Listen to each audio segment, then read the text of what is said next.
What's up, everybody? How we doing? I hate how my camera is so bright in StreamYard. It is not kind to video. No, it's not. Let me see if I can tweak this a little bit. Oh, it looks better. I've noticed if I just launch Logitech Capture, it's much better. It like pulls in cool settings, and it's great. And now it's a good. Powerful piece of software. Yeah, but just bugs me. Hey, Gunner. Hey, Derek. How we doing? How we doing? So, did I get this to connect finally? Where you connect to? Megatron is connected. Okay. I was having issues. For some reason, I need to find the, well, I guess I put it in there. So I've noticed an issue with Clipper and the SKRs is I've had to put in the restart method command line under the MCU in order to force the board to reboot properly, because I'm getting times where it says I get an error where it's error connecting to the MCU, and you basically have to hit the reset button. But I can't get to the reset button in half the cases. So I experienced that when I was running the Pi Zero. see, but that's on a Pi 3. Oh, well then never mind. Okay. Yeah, I've had it once on Bumblebee running a Pi 4. I've had it twice now on here. I did have it on the Pi Zero. I already set it up on there. I literally just forgot how I did it, and I just remembered how to do it. So I added it, and now Megatron is connecting again. That's good. Okay, so tonight the goal is maybe Aaron and I can hash through some modeling real quick. I am working on currently a Clipper screen mount for a 4.3-inch touch display, and it's going to be used on Megatron and probably on the Bear that I'm printing parts for right now. So the Mark 3S is going away at some carbon fiber PETG from Atomic, laying it down pretty nicely. So that is going, and that is going to be a build actually I'm going to send to myself when I move this summer. So I'm going to have all the parts printed. I already have the green Bear frame. So we're gonna work on a couple of those parts tonight and send that. And Aaron, I'm hoping maybe we have an Optimus Prime logo. You have a very good guess. I'm working on it, so I'll show. Yeah. So. Well, if you do your screen, I can show that, and I think I can do both of them. I think so. Yours. There we go. Nice. Look at that.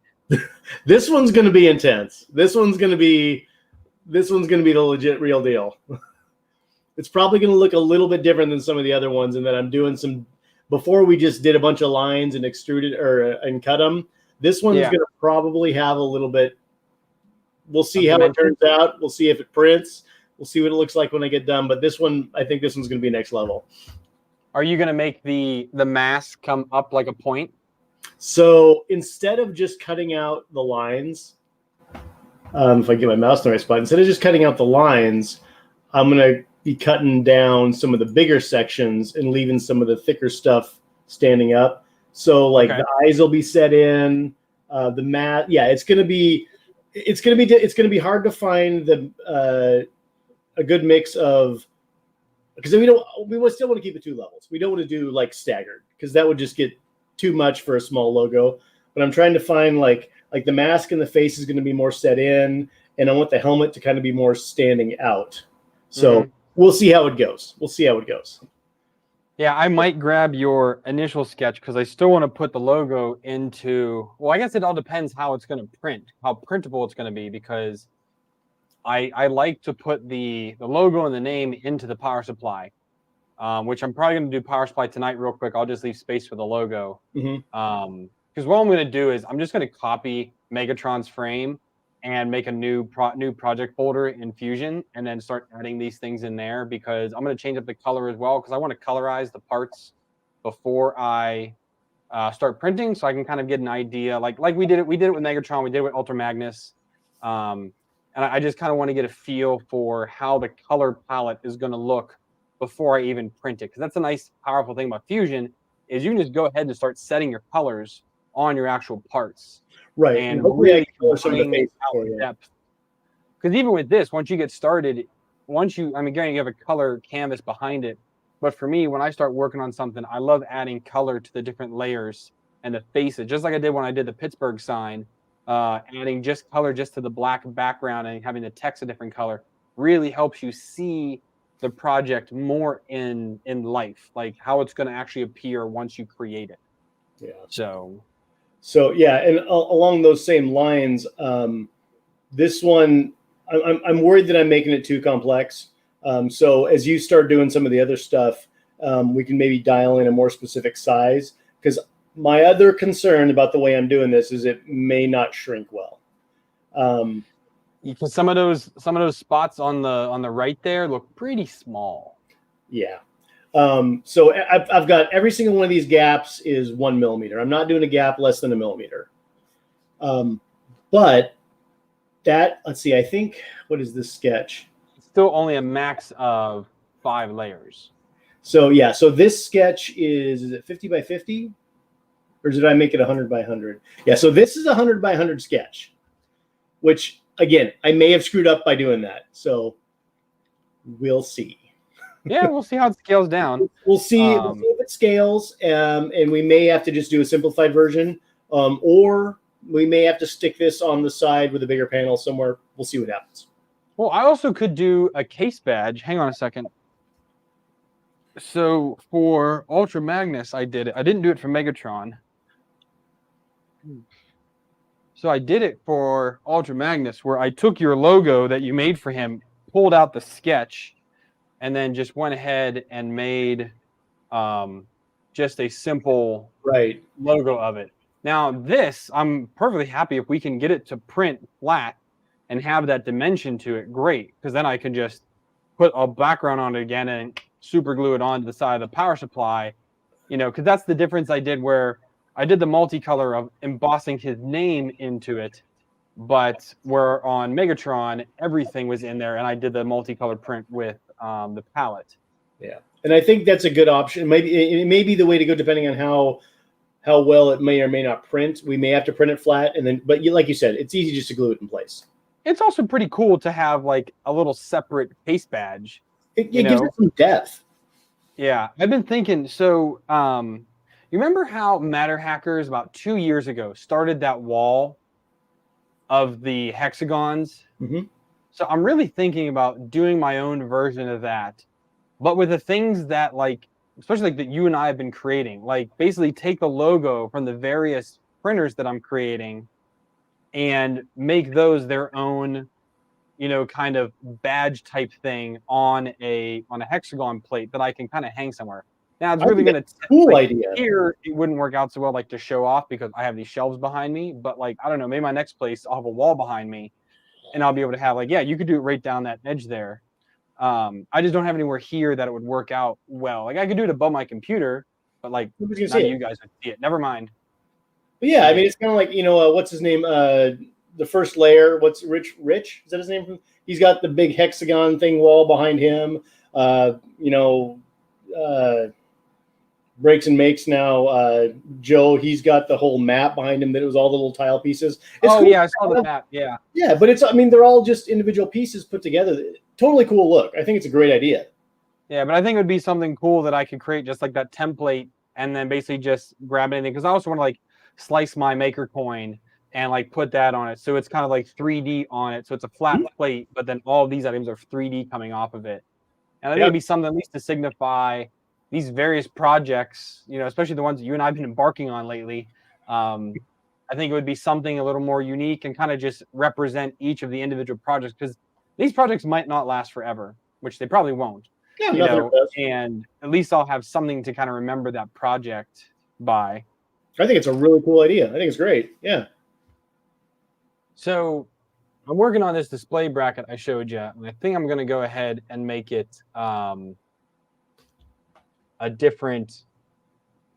two different ways.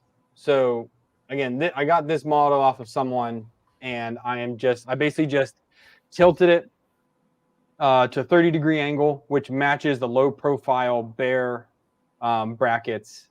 Cut the bear brackets, slapped them on the bottom. That was pretty much what I did. But right now, it's pretty much unprintable. So what I want to do that would is, be my question is, how do you plan on printing it? so I was thinking about printing. I want to print it. I need to print this one on this face, and these I can print on this face. So what I need to do is I need to resplit these, and that is where I'm having some of my problems, is because I'm trying to resplit it, and it's not letting me split the body. So I'm getting an error when I I do think it. you're going to want to do the trick where you basically make a tool body to split the model. You mean construction pane? No, like actually. So what you'll want to do is create a sketch on the one of those inside planes there of the. Nope, sorry, go back. On the inside of the mount side, yeah, right there. Create a sketch there. But I want to split the body on this place. Yep, that's exactly what we're gonna do. It's gonna. Okay, It seems counterintuitive. But that's what we're gonna do. So draw a line along that surface where you want to split it. Perfect. So now you should be able to extrude that top piece right there, and that should catch everything, right? Yeah. Oh, you may have to do another big rectangle like that goes out and around, so you can catch all of the extra outside pieces, or just Perfect. So now extrude all that stuff both ways and catch everything on top. Perfect. We're not actually going to cut it. Don't worry. So then go change it from cut to new body. And then just say, okay. So now go to split body, select your base, and then for the splitting tool, you'll have to go into the timeline and actually select that body. Or no, I'm sorry, not the timeline, the tree. I apologize.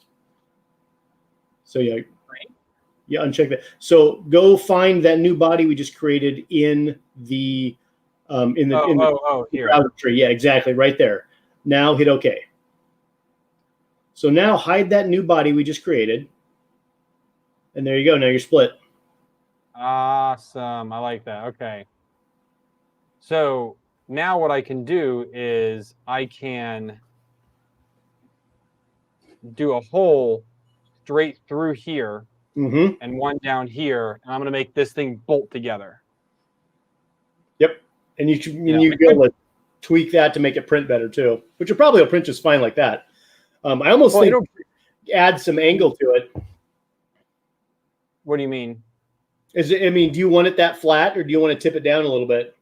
So I was going to actually do two versions. I was going to do this and then copy and paste it to another project and then change the angle, because I'd like to have the option to do. I mean, I kind of want to print both of them, and I'm just going to print them in some whatever I have laying around, because I'm a little less than halfway through that atomic carbon fiber PETG, and it's $50 a roll, so I don't want to waste it on test prints.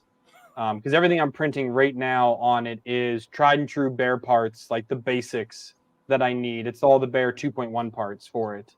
So I'm printing all of those. So the only things that I need to modify is I think I'm going to go find the old.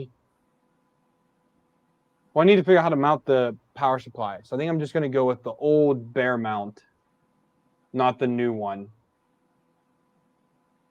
I'm not sure that's yet. Right. There's two different Bear for the power supply. Yeah. Well, because I want to use a generic power supply. I do not want to splurge on a more expensive one. I just want to use a generic 24-volt power supply. So I need to find a mount for the generic 24-volt power supply, which I believe the old one works. I don't remember though. There've been so many power supply mounts that have been created this last year that I can't keep up. We've made a few of them. Yeah. So that's what I want to try and figure out here. So hey Llama, how you doing?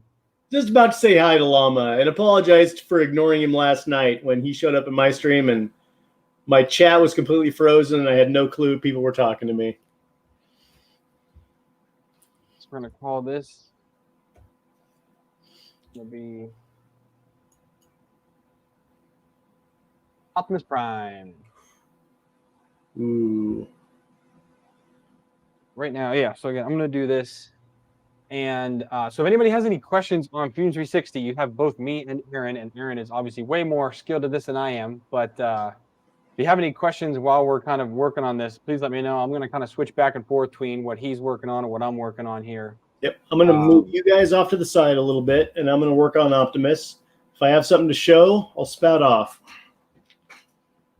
But anyways, oh yeah, so when I got this model, so basically the LCD fits straight into this and just bolts in from the back.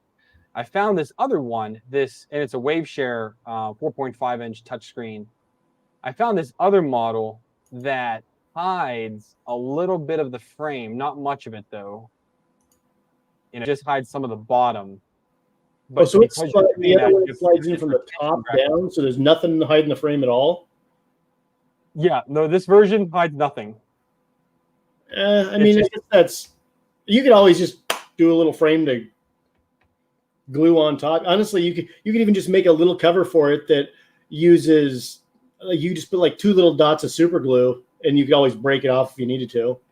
Yeah, cheap and cheesy. Yeah, I think for right now I'm gonna try this because it shipped. I have a month to wait till it gets here. So I think if I at least make this, print it, put it together, make sure everything fits there, and then I can make sure it fits. And then once I have it in my hand, I can then measure the offsets of the screen itself. Because this screen is actually what a bunch of the Volron guys are using on there. Because a lot of them are using obviously the mini 12864 RGB. Yeah. I think that's what it is. It's 12.8 for the Clipper screen, right? Yeah. Yeah, so a lot of them are using that one, but when they're using Clipper screen, they're using this WaveShare one. It took me a little while to find a shop that had it because it sold out on Amazon to like the end of February or March.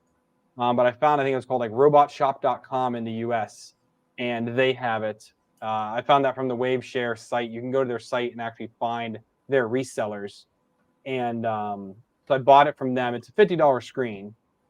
You know, it's definitely not cheap. Wow. Yeah, but this one runs off of DPI, which is just the ribbon cable.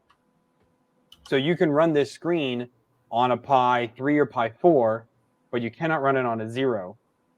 So that is where I'm definitely going to need your help on that mount, Aaron, because I ordered another screen for the 0 that runs via HDMI.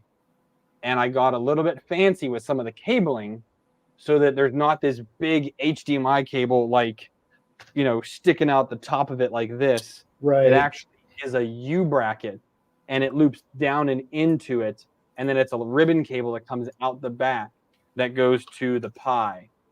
So it's a ribbon cable that goes out to the Pi, but then it has another HDMI connector on the other side, and I'll be using just a real short HDMI into it. So I'm hoping that's going to work out well. Should. But we'll wait and see how that goes. And then I have another 0 here that I might put this on Master Crane.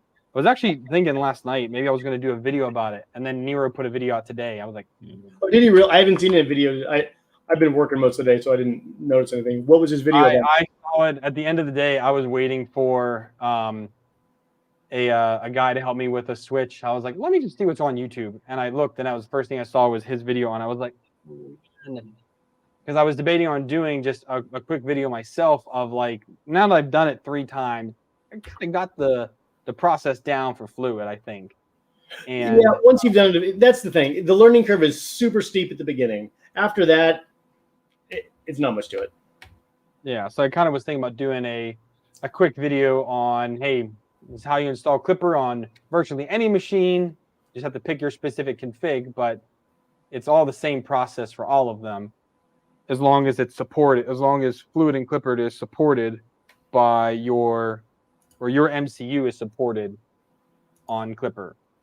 But his today was specifically for the Ender 3 V2 that he got, and he put Clipper on it like as soon as he bought it. I don't even think he did a test print not with Clipper, to be honest. I don't think he did.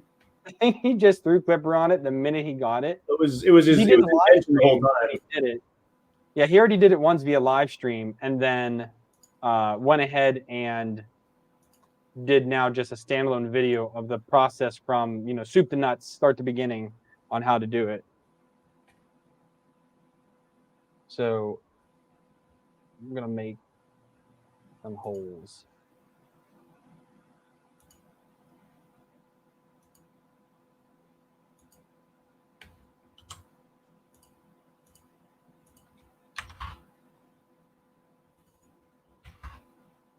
I need to do music one time like you, or stream beats.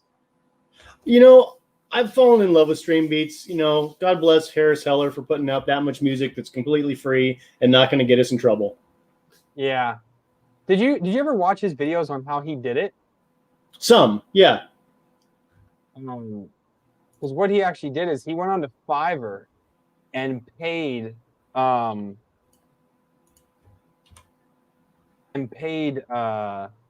artists to create this music for him. Yeah. He made some of it, but most of it was created by other folks. He commissioned it. Correct. Yes, he commissioned it, which I thought was a very interesting way to start.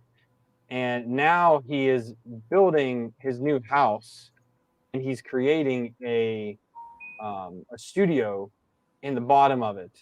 Oh, so I've seen the pictures of that studio. That's in his house. I thought it was just in the new basement. Wow. Okay. Cool. It's not done yet. I mean, you got to figure the dude makes. I think he said he makes 150 grand a month on stream beats. He makes so much. That was an absolute genius idea. Yeah. And because he said he put like a couple grand into it to start, and then he's been dumping more and more into it. But he wants to actually have people record in his studio, and himself to make it. And he wants to like hire people to be like full-time music creators for stream beats. That's kind of his like big grand idea behind it. I'm like, man, that's pretty sick. Yeah.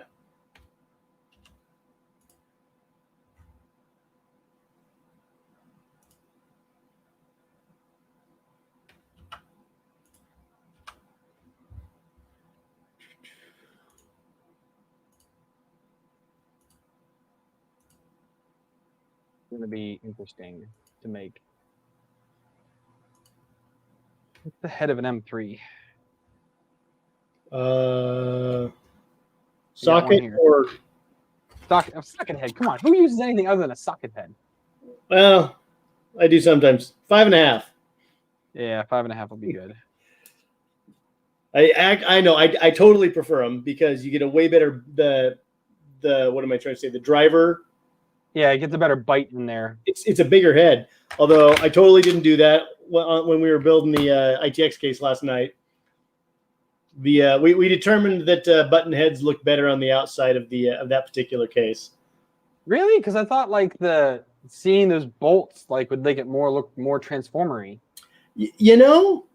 We kind of talked about it, and I think the consensus was that the button heads look better, and I think they do on that. It's on the sides, and yeah, I think I missed that. I missed the middle probably 40 minutes. I watched the beginning for a little while, and then I watched like the last half hour, I'd say. I guess I missed that. You probably part. Jumped in when I was going, is anybody listening? Oh, yeah, because you didn't even notice the chat notifications and stuff. I was so ticked that YouTube totally hosed up last night. Like it was seriously like 40 minutes where I was like, well, I'm just going to keep working. Maybe people are just being quiet. The chat. What are you using to connect everything? You're doing OBS slobs? I'm using OBS Studio, but I was just watching the chat in YouTube Studio. I don't know. I think my computer's just on its way out, which is why it's really good that I've got the new one that I've actually late this weekend. I'm going to transfer over because I staged the new motherboard proc and memory or all that stuff in the temporary case. Then I can swap it into my main case here this weekend. It's tough when I use it for work. I can't just be down and play with it when I need to be on my computer working. So I got to plan it and do it quick for the swap. And go ahead. Sorry, I was just seeing Mike said he did do prints on it before the conversion. Okay. I only saw Mike when he was streaming week and a half ago, I guess it was, where he had that thing cranked. It was like 5K acceleration, and he was printing a bust on the live stream. I was just like, holy heck, that is fast. He knows how to do those things. The issue we were talking about mainly about button heads is that if you're like me and Aaron, you buy the cheap stuff. So I'll buy, a pack of 100 or so on like AliExpress, and wait a month for them to come in, but it cost me like $2 for 100 bolts. Like, hey, that's good for me. The problem is that because sometimes they end up using a softer metal when they make it, so that my Weeha steel head drivers just mash right through them if they get bound at all. Yep. So that's why I prefer socket heads, because even with having it being cheap, you still have more of that ball head in the actual head of the bolt, which makes it easier. Yeah, especially on M3 or less. Once you get up to M4, and I mean M4 can be questionable, but once you get up to M5 and bigger, it's fine. But on the small ones, yeah, you can really hose yourself up. I want to make this. That's 36. Oh man, let's see. We'll go 10. It's plenty. I think we are getting close with Optimus. Oops. Pardon me.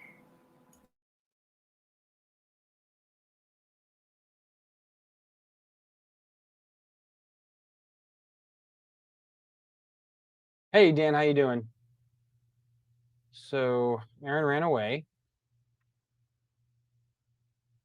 There we go. All right, through these. Down a bit. I need to sneeze. Oh, excuse me. Sorry. I don't have like a quick mute button on StreamYard.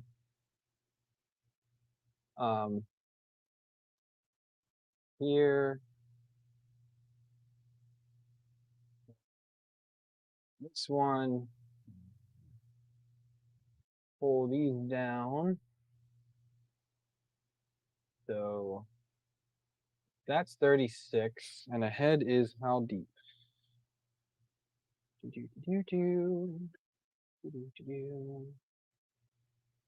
Hearing Streamlabs go off, making sure it's not Aaron trying to get a hold of me. Let's see here. So these are 3.5 mil. So if I want to give a little bit of meat for these to go into, so 1, 2, I guess we can go right to there.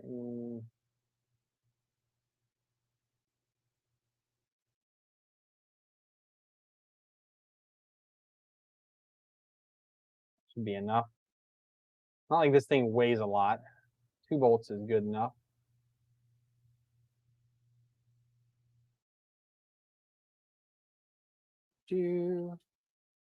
Just like that. And now we can bolt these parts together without a problem. I'm leaving the hole in the top because I want to be able to put my driver through. And if you don't do that, you end up just basically shoot yourself in the foot, because then you can't get to this unless you're using like some little weird Allen head or something like that. But hey, he's back. Wife called. Uh-oh. On her way home from work. We actually have snow in Oregon right now. Icy as crap. Don't you always get snow in Oregon? No. Hardly really? ever. Hardly ever. Oh, okay. At least not in the Willamette Valley where I live. So I'm going to save this. And we're going to rename this once it finishes saving. We're going to call this 30 degrees.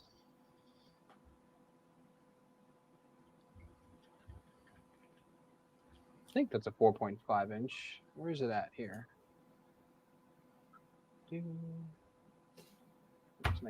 There it is. It is a 4.3 inch is what it is actually. Sensitive display.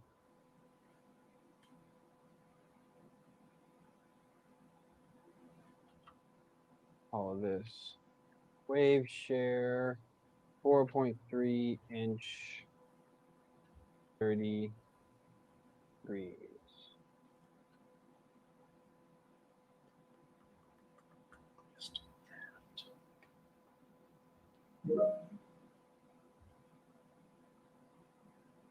So these are not going to have a huge bite, but they'll have enough to hold the screen. The screens don't weigh anything. Yeah, I mean, it's 2 mil between the bolt head and the bottom. It's That's close. fine. That's fine. That's why we test print, so I will know. So now I need to figure out how I want to do this again. So we're going to copy this. Copy this into Megatron, or no. We'll put this one in Optimus Prime.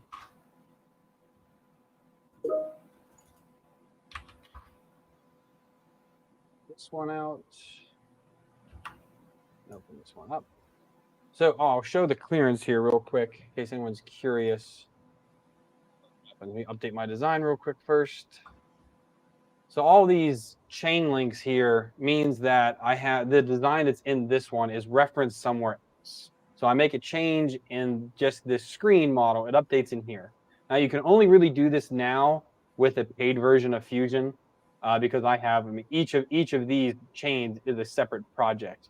If you're creating all of those in one project file itself, you're fine.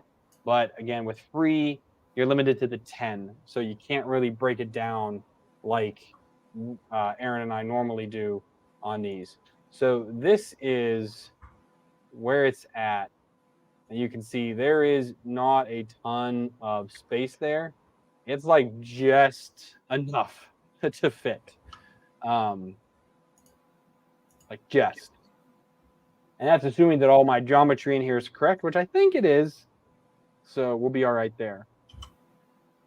The issue is going to be with Optimus is he is all 2020. So I'm going to be using the 2020 legs that Aaron and I made. So we're going to go ahead. Actually, Aaron made these ones entirely. I did not do anything with these. So we're going to copy this into here. Successfully going to Optimus. We're going to close this one, and we're going to go ahead and open up this. So this is the one I'm going to colorize here shortly, which I might do that tonight too. Colorize it and kind of get an idea for it, see what people say for it. But so Optimus is going to use full 2020. So I cheated with Megatron, and I had something around cool. I do not have any 2040 black around, and Optimus is going to have black extrusion because that's what I have. And it was the same reason why I did not switch out the front on, what's his name? I did the 2020 in the bottom to make it 2040 on Ultra Magnus. Added on those little extra feet on the sides. So I kind of cheated with that one just for the look, but I'm not going to have that look here. And we're not going to have integrated lead screws on Optimus. We're going to have the spring couplers because that's what I had. But you can have enough space. Oh, I guess you're far enough down that you're not going to have any issues with the nozzle getting to the bed, right? Not at all. Yeah. Because the spring couplers make it higher. Yeah. So I did find an alternate. Where is it? So the Prusa Hermera, this one is going on Optimus. He's getting the Hermera. Nice. So I found this mod, which basically modified it in order to have the filament sensor still in it, which is awesome because the actual Hermera extruder here that Greg made does not have. Come here. Where'd you go? Had that. Second. Why am I losing my window here? You still hear me? Yeah, we can hear you. Yep, we're listening. Okay. I've lost my. Can't get. Stop sharing. Can you still hear me? Yep, you're good. Where the heck did my window go?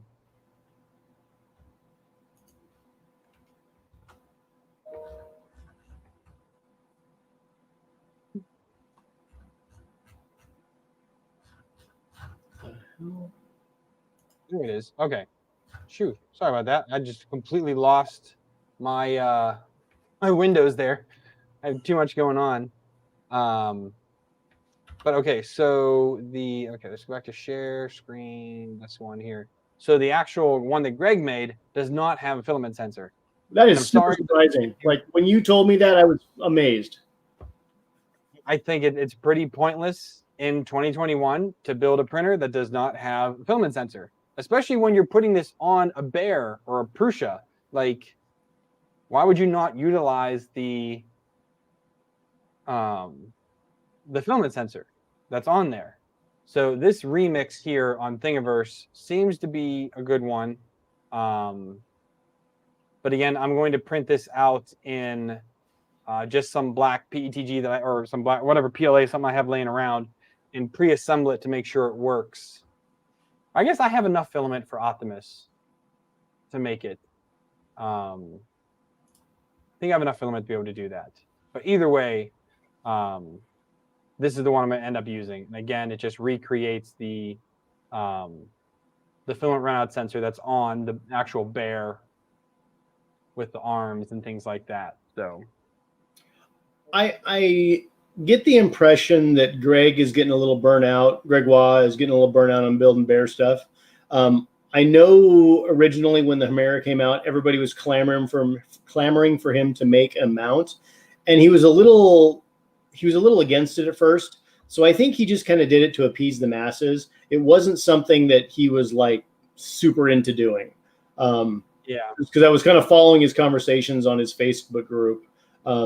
His Facebook group is actually one of the few good 3D printing Facebook groups. I get the impression, though, that he just didn't really care that much about it. And I also think he's kind of done for a while with the Bear project. Like, he hasn't done anything new. And Work Hockey even made a comment about how something along the same lines that, Greg's kind of just doing other stuff right now. Yeah, I mean, 2.1 came out in August of 2020. And since August, there has been no new work on the Bear since then. Yeah, I have a feeling that's where it's at is probably going to be pretty much it. At least for quite a while. How many versions do they need? Well, I mean, it's only on officially 2.1, but the amount of iterations and little minor fixes he did throughout it was a lot. There were tons of iterations you could find. Yeah, plus all of the community remixes. Right. Look what you made the ANET versions. Yeah, I mean, they're all based off of his. I just don't know how much he can change, though, at this point, because, not saying that any printer is perfect, but come on now. The Bear extruder, the Bear ends, the way that he's done most everything is pretty spot on. The only thing different he could do is he ends up changing the Y mounts, the Y smooth rod mounts to be from zip ties to a screw down terminal. Because right now they're clip in place with a zip tie. That's right. He still has the zip ties on those, doesn't he? Yeah, which work fine because it's a non-moving part. All you're doing is constraining it, and it snaps in to those Y holders anyways. So I really don't know how much more he could change except to change it aesthetically. Right. But like it seems to be right now, currently, pretty much at its premium. I wish that he would make a Primera or a Mosquito version. But the only version he has for the Mosquito is the that's what's screwing me up. The Bondtech one? Yeah, it's that $100 and some Bondtech attachment. It's ugly. It's not. It's expensive. Like, why? And granted, the only reason I have a Chimera is because Brandon bought one for me. Let's put that out there right now, because there is no way I would buy that any other way than Brandon be like, "Hey, why don't you go put this on something?" Only reason why. I do not feel like putting the money into buying that other part because I also like to show on my channel what's a little more attainable. Gotcha. And yeah, for sure. All right, yeah, tell you which what, is I'm going to why take another I've quick done break. kind of My lots of wife just got dollars. home. I'm going to go say hi to my wife. I'll be right back. Okay.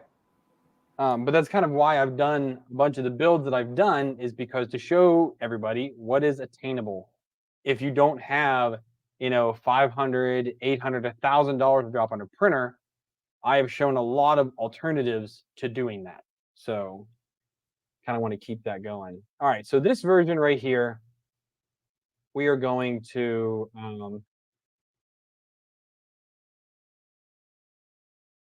going to go ahead and make this one a little more. Right now it's at 30 degrees. We're going to try to bring it up a bit. So we're going to go ahead and move this. We're going to try and go a little bit more than what we're at right now. Why am I? Because that's at that angle right there. So we're going to try. So that's 40. That's 45 degrees.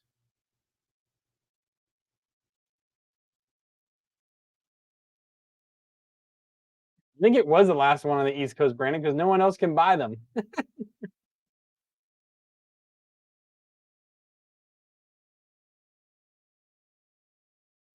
Like that. And that is how that's going to mount. So I want to delete actually this. Oh, let's delete these extrudes, the sketch, and the plane. Because we're going to have to redo how these bolts connect here in a minute. Guy, what's up? Robotnik, what is up? So yeah, we're going to do 45 degrees on this one. And I'm kind of wondering if I can just kind of cheat. And I think we're just going to cheat and do that. We're just going to extrude straight up into this sucker. Like that. We'll deal with some of the geometry issues at the bottom here. So we can just delete this. Can't delete that one though. So we'll need to figure out how to do that. Oh, I didn't want to join them. Let me full Z that. We want to extrude these up to there. We're doing this as, I guess we can't do it as a join. That's fine. Then we'll cut it afterwards. But we need to take care of some of this here. And we're going to fix this to make it look a little bit more better.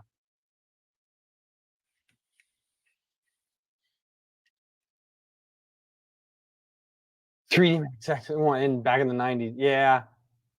I don't think that's going to happen for many people. Can I do a join operation here? And then we're going to kind of just try and delete some of these faces. Working. Nope, none of that's working.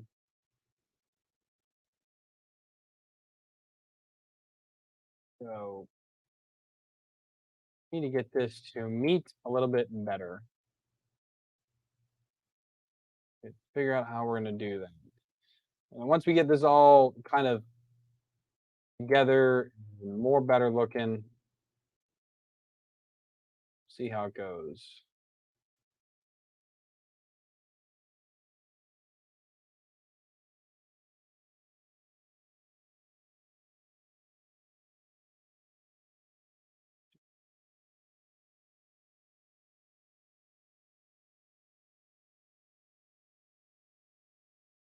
.1 right to there. Try a little bit of sorcery here. See if we can get this to kind of look better. Once we kind of can get here and there, we can start deleting some of these faces and see how that just kind of matches up there now. There we go. That's exactly what I want, right like that. do want this to have to match up this under corner here. We don't really, I guess we do have to though. So let's just do a sketch on here real quick. And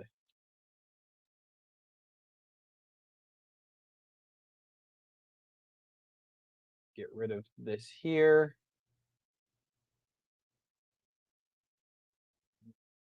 Get rid of this frost here. That, we will delete. Whoa, where'd I go there?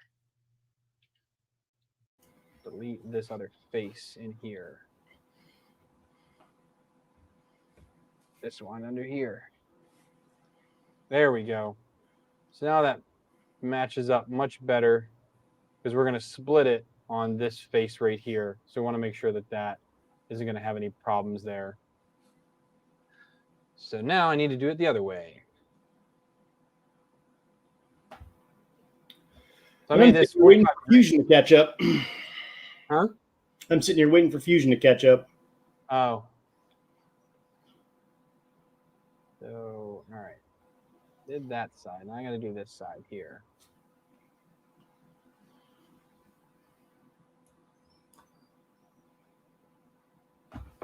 This.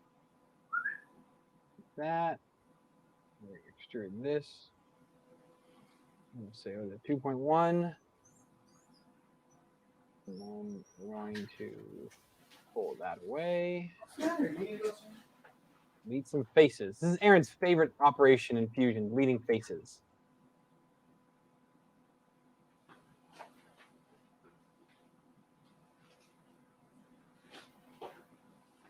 You go to go get the puppy. Where am I at? That's one thing I hate when you get into Fusion. We've got the whiny puppo. That's what I thought you went to do. Like he probably wanted to go get the puppy.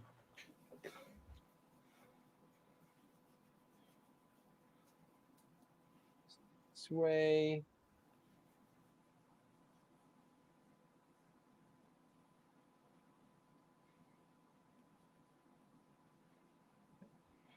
Which is up there now. It doesn't match up over here. What do I have going over here? So there I ended it there. Here, if I delete this face, this face.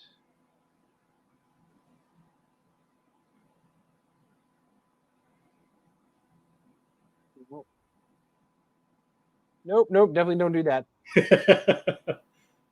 Abandon ship, stop it.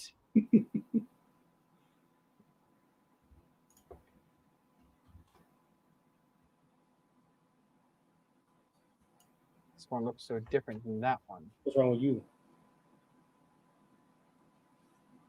You whiny. Should just be able to just delete that little front face, right?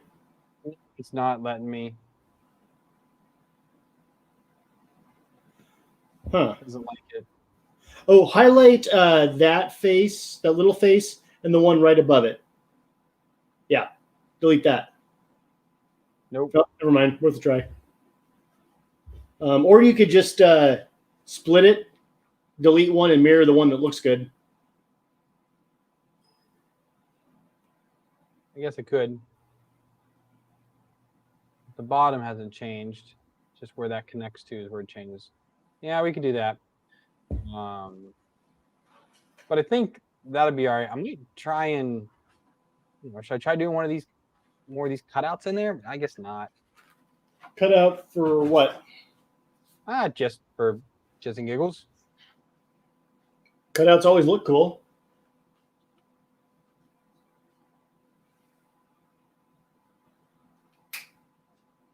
Which is the one that I like. I like this side. All right. Dog wants out now. With it icy and snowy and a 9-week-old puppy, getting her to actually go outside and do her business is like pulling teeth. Yeah. It's cold. So, and hopefully my Fusion is locked up anyway. So again, I'll be right back. Okay.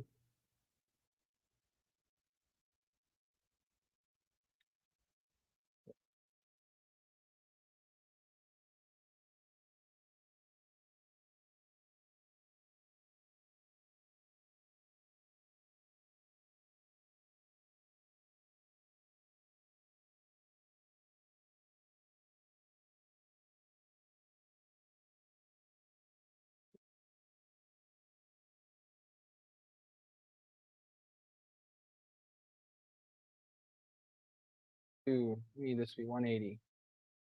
There we go. We need this to be 270. There we go.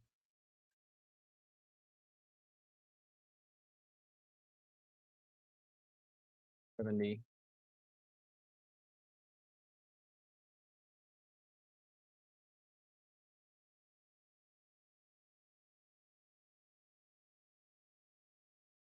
That way. Go up. Should be 165. Yeah, 165 degrees. And we're just gonna go to like here-ish. We'll go. We'll just call this that to there, into there.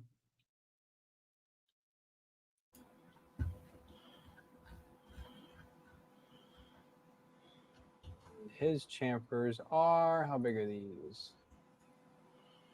1.8 mil. Chamfer, all these inside corners. This also just reduces material, and again, it is. Well, it also makes it a heck of a lot stronger because you get a lot more shells. Too big.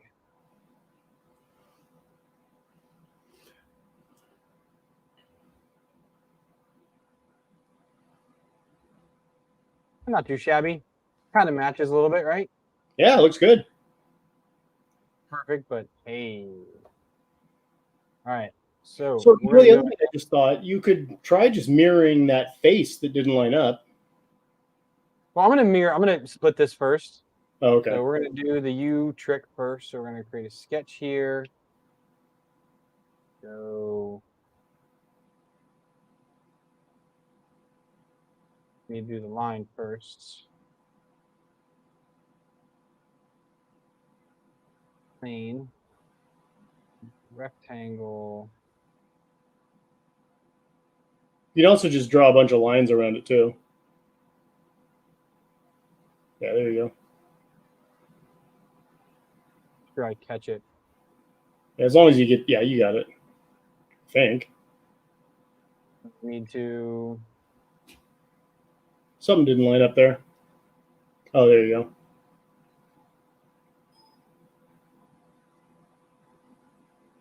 Nope. Still got a little nugget down there on the bottom. Oh, yeah. You see it there.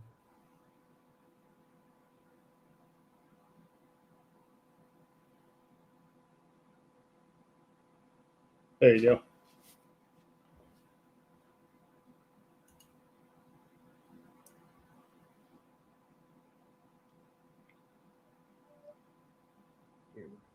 Here. Here. New body. Okay. We're going to do split. This guy. Select that body. Okay. Hide that body. Bang, bang, boom. We're going to just hide that one. This one, copy, paste. No, just mirror it. Here first. Yeah. Yeah. To modify. Mirrors under create. Yeah. Create mirror. There we go. There we go. On this plane. Okay. And then we need to split this body. Wait, it should be two bodies. Oh, no, it's there. No, there it is. Okay. It looked like it was together as one. Right. Still looks like it's together as one. That's weird. Oh, you probably did a join when you did the mirror. Okay. Let's just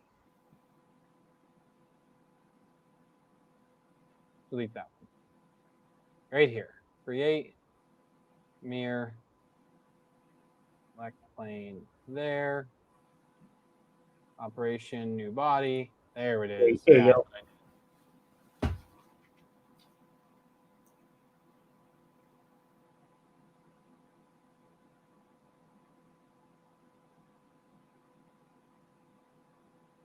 gonna do a quick align this face to this face. Okay.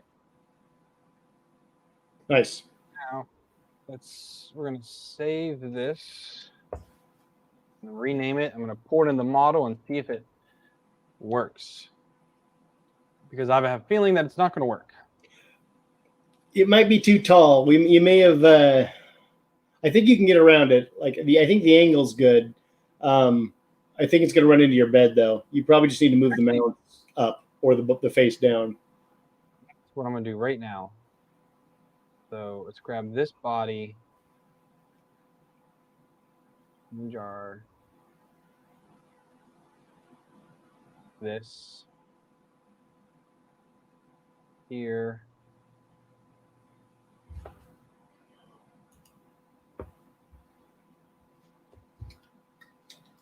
Like that.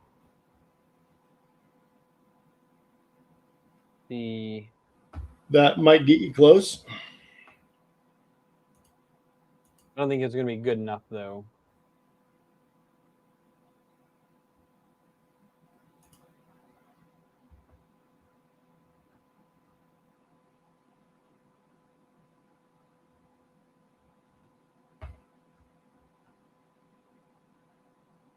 Degrees.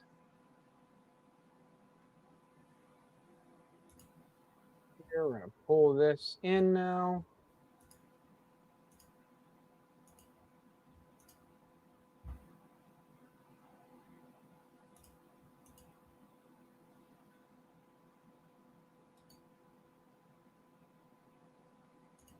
We can. I don't want to do that. Stop. What did I hit?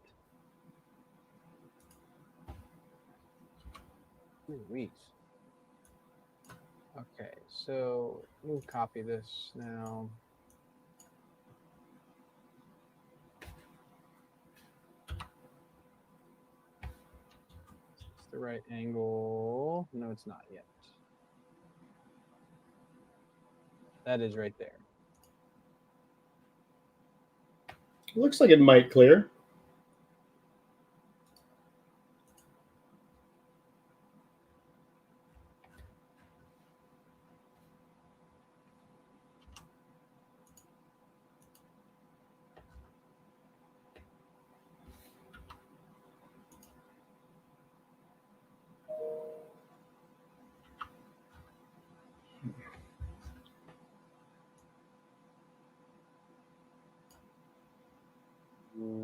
Not at all. Not going to happen. Not at all. I'd have to drop it way down.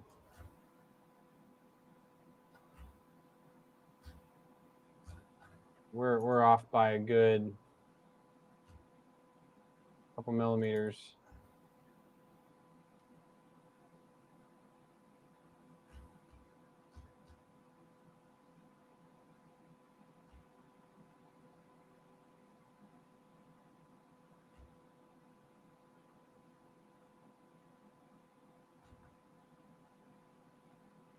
Didn't show me the other angle. I want to see what the plane is. Either way, I mean, that's a good 10 to 15 mil off. Oh yeah.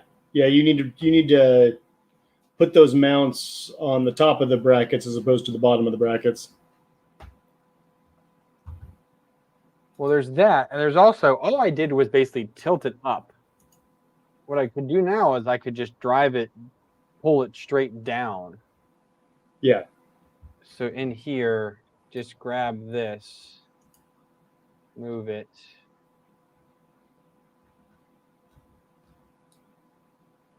And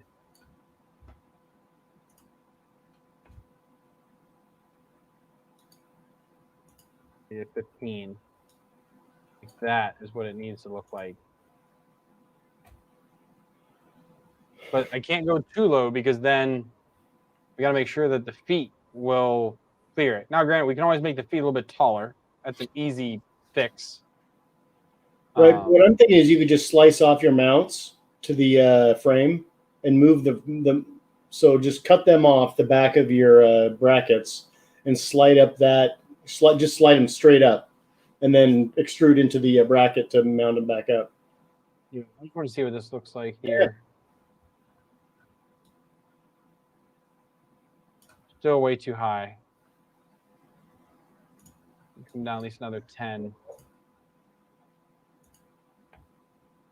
I'll do that.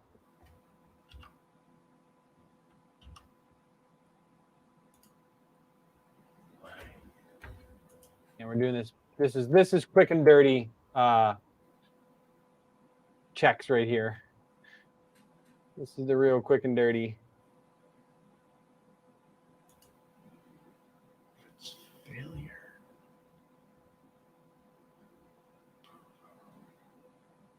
Oh.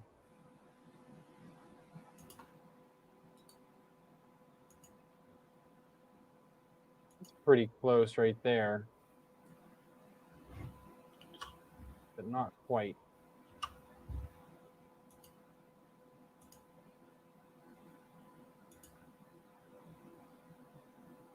We're going to come down 5 more.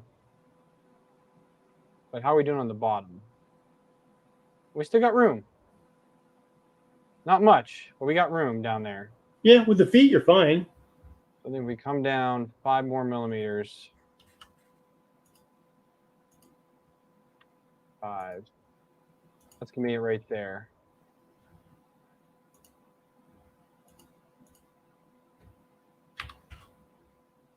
Now for the fun part of getting these now to attach.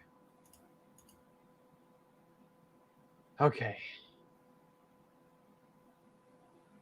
So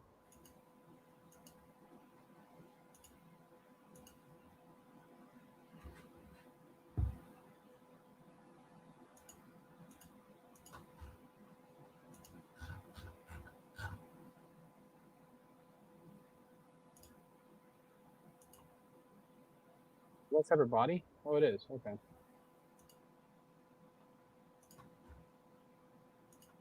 This body here, remove that.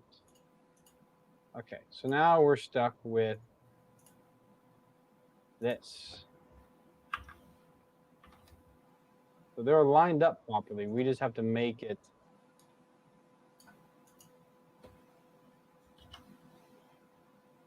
attach.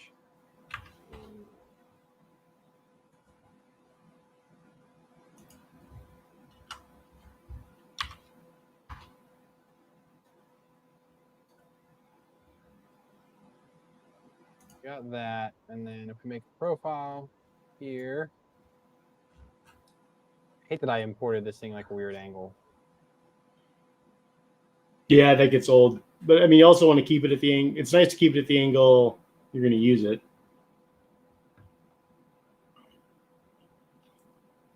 It's like that. That looks good. That should be perfect.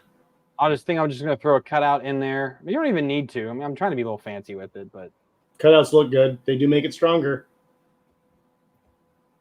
did they know in this case was such a small thing? Yeah, that's a good point. It doesn't matter here. The screen weighs all of an ounce.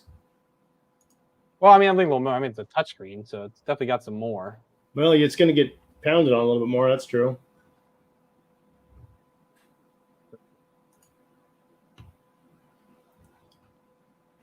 Because I mean, the only place I'd be able to cut out is like right here. That's really not a whole lot of meat to cut out. At that point, it's just if you want to make it look better on the side or not. It's such a small thing. I mean, I think we're gonna do a kiss method. Yeah. And go with that. So I'm going to. We're just going to hide that for now. I wonder if I can split this now, like a normal way. Might be able to. Yeah, I did it. Sweet. Nice. So we're just going to create a. Well, actually, yeah, we're going to mirror it now. Create mirror. This plane. New body. Okay. Move this. Not that.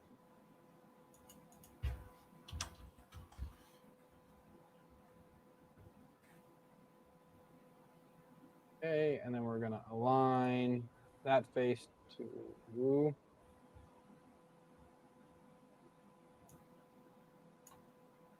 there. Now, if I edit the original, will the mirror update? Yes. Okay, because I think I want to edit this. I think I want to make this. I just did that simple line there. I think I want to change that. I say that it should.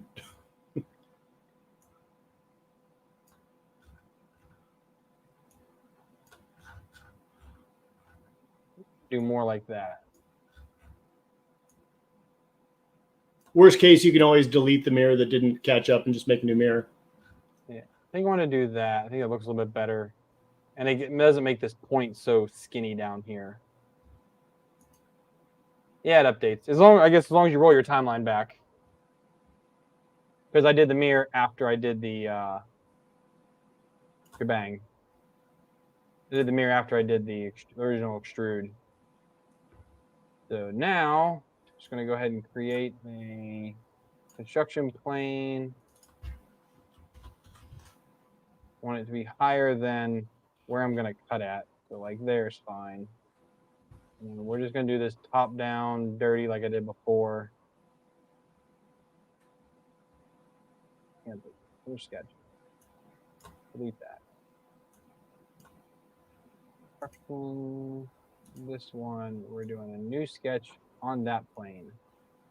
There we go. We're going to do one hole about there. So we're going to do it 3 mil. And then you want a 5.5. The 3 mil is for an M3. It's going to end up being about 2.8, 2.85 in diameter, which means an M3 will bite just nicely into there. And then we'll do another one.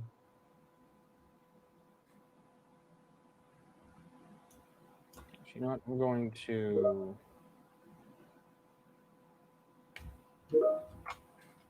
move this back a little bit, I think. A bit closer there. Copy and paste it so that we know it's in line. And we're just going to go right about there.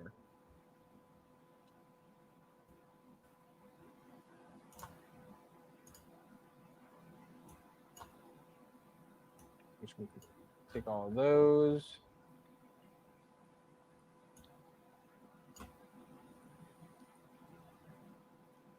And copy and paste them. Throw them onto the middle of these ones. Or what is about middle-ish.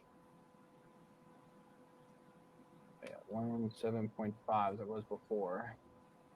Right there. We can go ahead and extrude our center holes.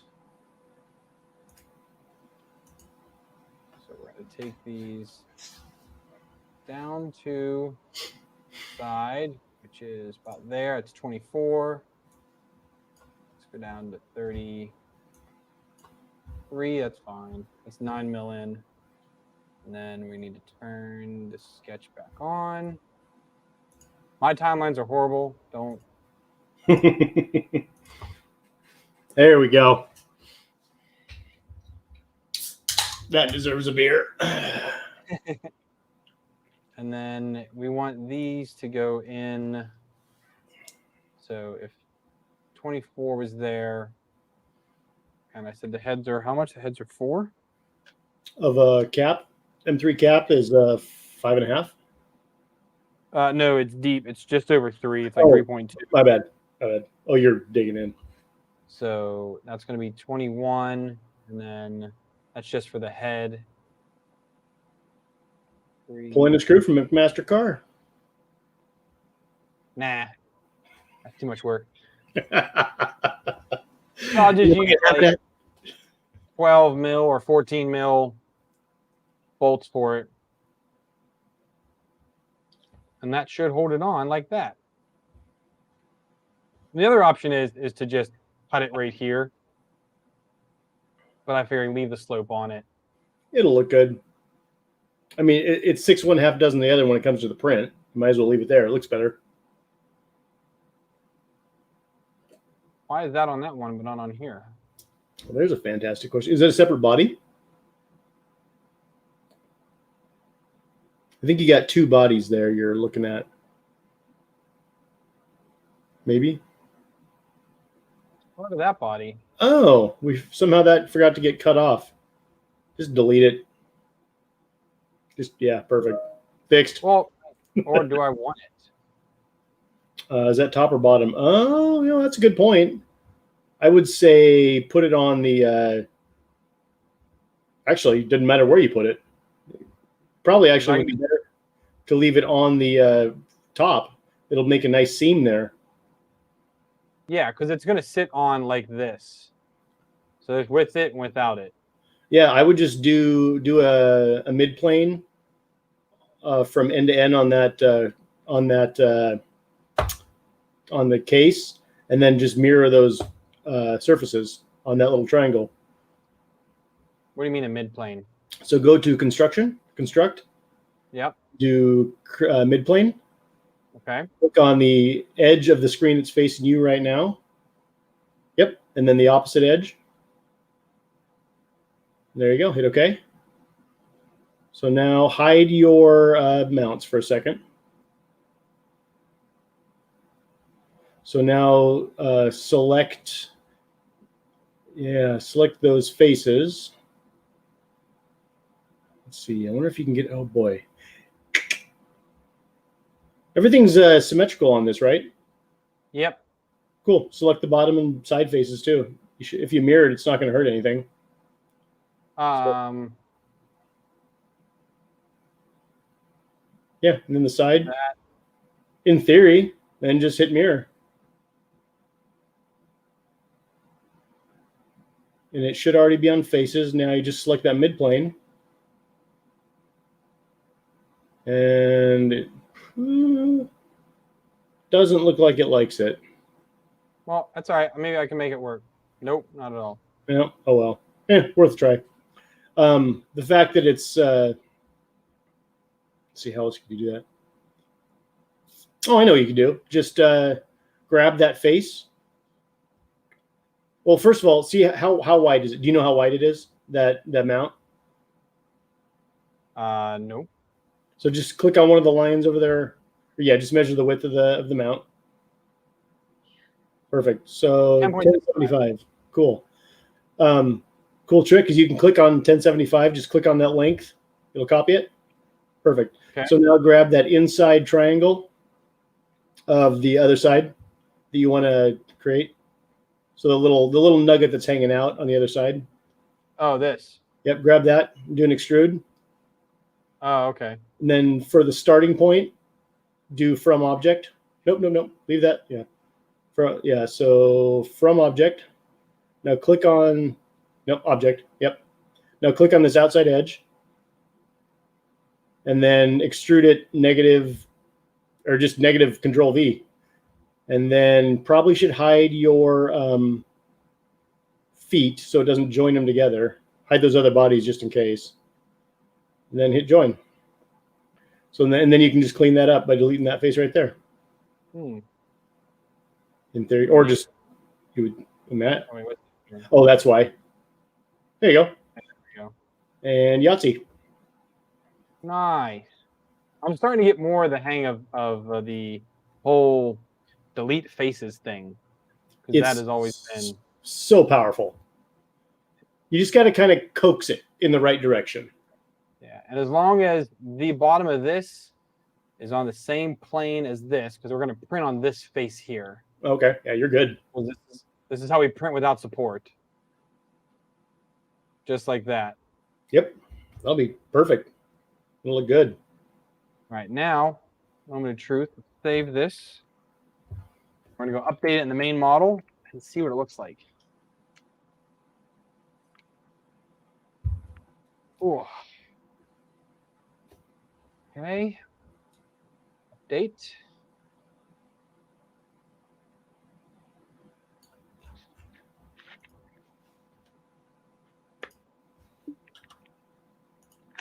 Look at that snazziness. I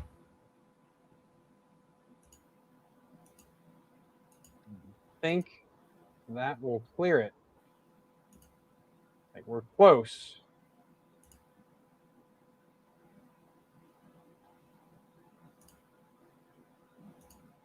Looks like we're good to go.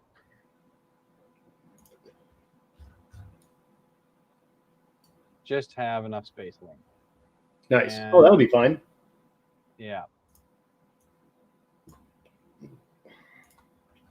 Well, that's 2 screens down. Nice. I guess what we got to do now is, I wonder if I should. I don't know the size of it. I'm just gonna do colors just because I want to. Where is the? Oh, I didn't pull it in yet. Shoot.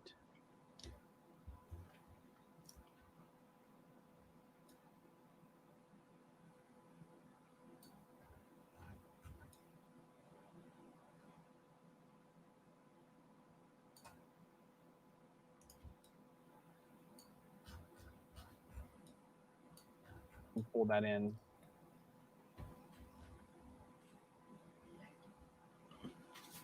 Let's find where the x-axis is. I'm going to copy this. Nice. I think the last of my blue parts for the Legacy just got done printing.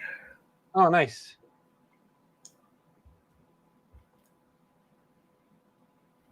You went quick on that, dude. You printed in like 2 days.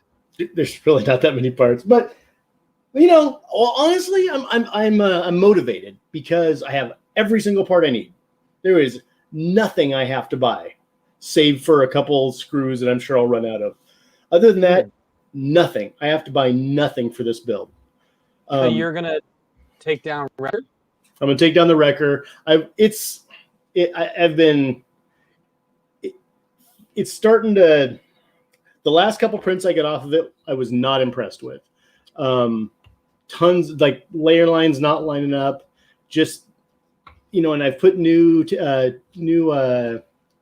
idlers in it, nice good ball bearing idlers, and it's just not printing as well as it used to. I mean, there's a lot of really cheap parts on it, and I think honestly, since having the Voron, my standards have gone up a little bit, which kind of sucks. Yeah. But it's honestly, on a couple of the surfaces, it's like it's just rough. Not the layer lines are not lining up like they should, and I can't quite figure out why. And I kind of just don't care. I'm just kind of ready to do something better with it. I mean, it was what am I trying to say? It was extra parts to begin with. I mean, the frame cost me $20 to build the whole frame, and it was actually the very first printer I designed. I mean, every part of that thing, other than the extruder, like the frame, I designed that from scratch, from ground up. So it was kind of the first one I ever did, but I've kind of just moved past it. Yeah, I mean, it's good to upgrade things and change them out. I mean, again, I've been doing that a lot lately. Yeah, sure. All right, so we've got big boy here. Obviously, we need to make the feet blue. Oh, yeah. I do have the Paramount Autobot blue. Nice. So we're going to use this matte blue, I think, on here. So let's see. The color that I used, which I think looks about right. Let me go to my appearances here. Come on. Is plastic translucent glossy light blue. See this real quick here.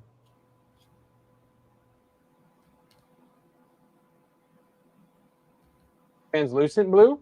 If you just type in blue, you'll see it. There's not too many blues. So it's under. Yeah, it's under. Go to plastic. Yep, that one right there. Okay. That should match what I put on the helmet. We're going to do the feet as that. Now, the question comes to what to do for the silver. So I have a Paramount light gray. I have a dark gray. Let me grab those real quick. They're out here. I kind of think you can use whatever creative license you want on this one because It just depends what state he's in. You know, if he's in a whole bunch of battle damage and he's kind of beat up looking, it's going to be a dirty dark gray. If he's looking nice and clean and shiny, it's going to be kind of silver. You were talking to me. I didn't hear you. Oh, sorry. So it depends how beat up you want Optimus to look. You know, if he's in prime fighting shape, just came off the assembly line, he's nice and shiny. But there's plenty of shots of him with battle damage and looking kind of dark and dingy gray. So I have this. This is like almost charcoal. This is too dark. I have this really light gray. I think this is actually like the Nintendo gray. I bought these Nintendo colors expecting to use them, and I didn't use them. I bet the Nintendo gray is probably going to be your best bet. But it's like real light, you know? Yeah, that's the way to go. But then I do have this other stuff up here. Now I'm going to do this, see if I don't kill myself. This will end badly. Oh. I do have this Uncle Jesse gunmetal. It's PLA. It'll still work. It depends where you... I mean, if you're just using it for accent colors, especially for the logo... Well, I don't know if I want to make the extruder. I might want to make the... So his middle also is this light gray. So if I do light gray extruder, because this is PETG with the Paramount, and I have the Autobot blue, and I have the Ziltech red. I'm definitely going to use the Ziltech red. I have enough to do some of the parts in it. I have a little less. I probably have like maybe a quarter roll left. Yeah, you don't need a ton of red. Yeah, so we go into here. We need to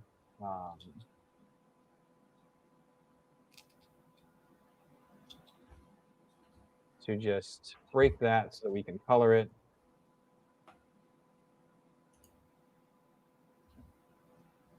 This, once Fusions thinks about it. Hang on a minute.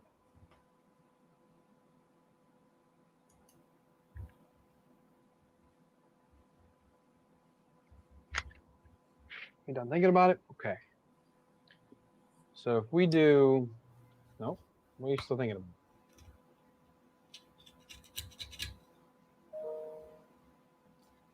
Still thinking about it. And change my screen here. How are you coming on that? Done. Let's take a look at it. That looks so simple. So this one, instead of having the lines dug in for trenches, they're extruded. And I feel like it works better on this one, just to give it some depth. Mm-hmm. And if you wanted to, for multi, like, so this is actually 3 colors. His eyes are a lighter blue. If you wanted to do it multicolor with a palette or something, so this, let's see here. The ridges are all 2 millimeters above the base plate. And this crown piece in the front sticks up 4, so it sticks out the highest. What you could almost do is, like these pieces here on some of the helmet pieces, you could actually extrude them up if you were doing multicolor to the same level as the frame. Yeah. To kind of pick your depth on it to figure out how you wanted it to fit. But this is all separated, so everything in here that's sunk down is all the same level. And then the edges are raised up. And I think I'm going to get rid of this because this is pointless. It's too small. Yeah, that's a little small. I was going to say, why don't you pull that into Slicer and see if you scale it down to, let's see, how big is this case badge here? Because it's not going to be much bigger than this case badge. And we need to see if it can even print this stuff. So this is top to bottom, called 40 mil. Ooh, okay. Let me actually cut this down. Go a little bit bigger than that, maybe 50, but any bigger than that, it'll take up most of it because you got to figure it's going to go. Let me switch back to me here. It's going to go right here where this is. Yeah. And I inspect from here to here. So even on here, it's smaller. It's only 36 mil wide, and mine is 30 mil. So that's a little bit bigger. So I cut it down. So All right. So yeah, let me see what it looks like when I. So this right now, I just trimmed a little off the edge. This is 96. The square is 96 mil. The face itself then is probably 90 mil. So I'll pull it into Slicer and see what it looks like. Yeah, because that won't even fit on the power supply. Right. I mean, at max, 50 by 50 is what's going to be. Also, Optimus Prime is a longer name I got to fit on there, kind of like Ultra Magnus was. Ultra Magnus, I ended up offsetting and creating the badge smaller because I couldn't fit it as well as we did with the custom Megatron one you made. Yeah, that's the problem when I get too crazy to make them too detailed. I'm going to continue working on colors. So we're going to go ahead and find a gray, or let's do black, because we need to do we're going to do a matte black on the extrusions.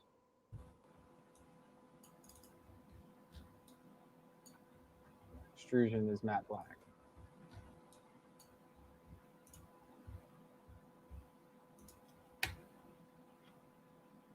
Okay, that's matte black. We're definitely making the tops light gray. So let's find a good light gray. 23. Translucent matte gray.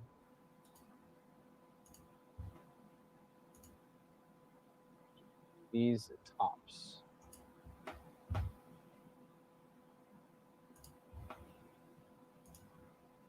What's that? Oh, that's.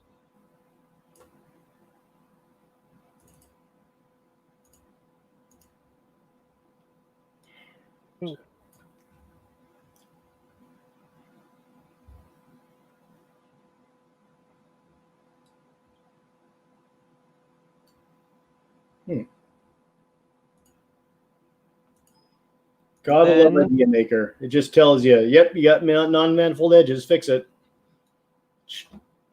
Bonk, bonk, fixed. It does repairs so fast. Yeah.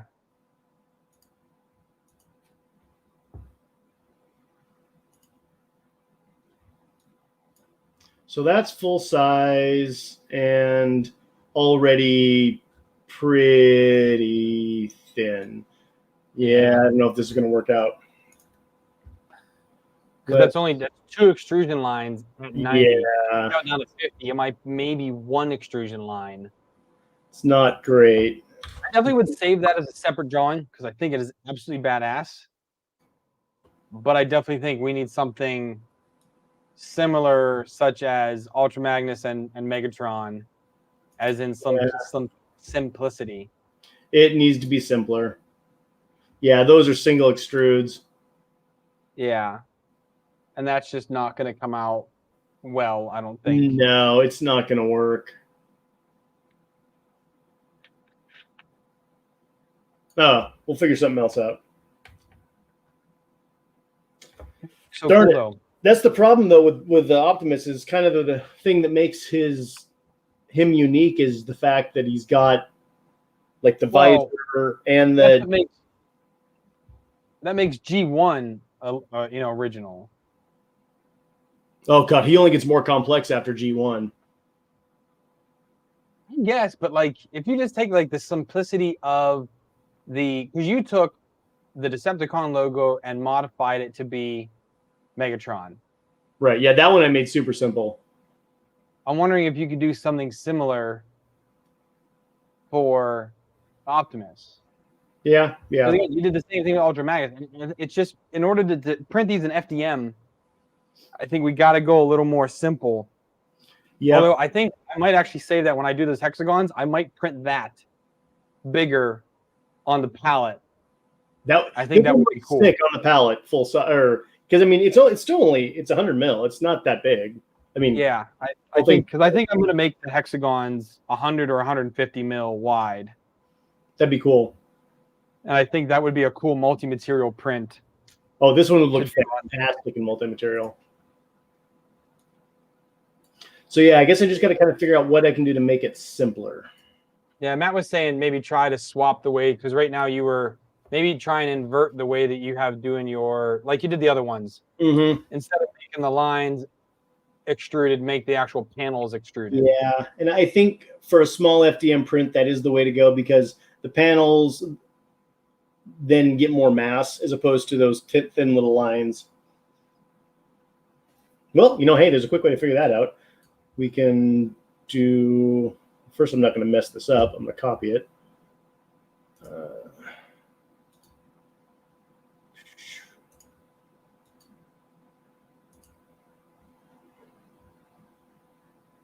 Yeah, he's saying is that under metal aluminum finishes, there's a black anodized material. For the silver? Yeah, he said just edit the reflectiveness. No, for the extrusion.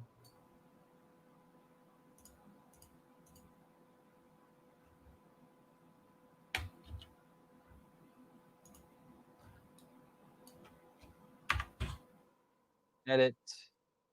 Advanced. Let's see where.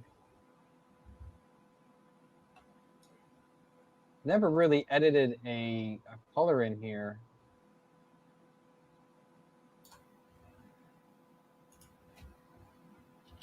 Do that. Cool.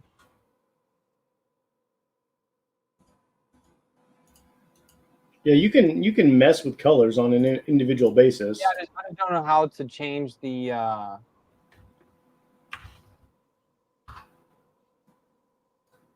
So you can change the reflectiveness of it. I don't know how to do that. Oh, for that it's easier just to grab like a metallic one to begin with and change the color.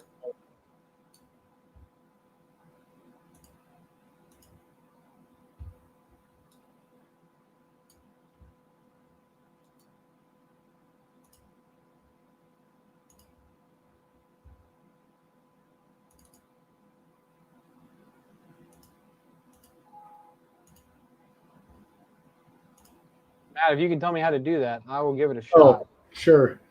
Let's see here. Hang on. What happened? I'm just pulling this back in with it cut down to see if it looks better. Select material and edit. And then under main, hit advanced. There's a roughness and reflectiveness. I'm only seeing a roughness setting. I'm not seeing anything for reflectiveness here. Let me switch to me real quick. So there's roughness. So this would probably work. There it is with cutouts. Switch back to you. It's not quite as glorious. And that's 50 by 50? That's 40 by 40. Oh, okay.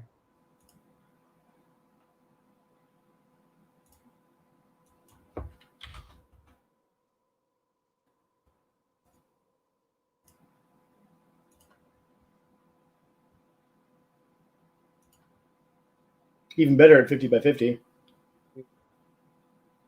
So you can see the top piece still sticks out. Then you get all the face that starts cutting down.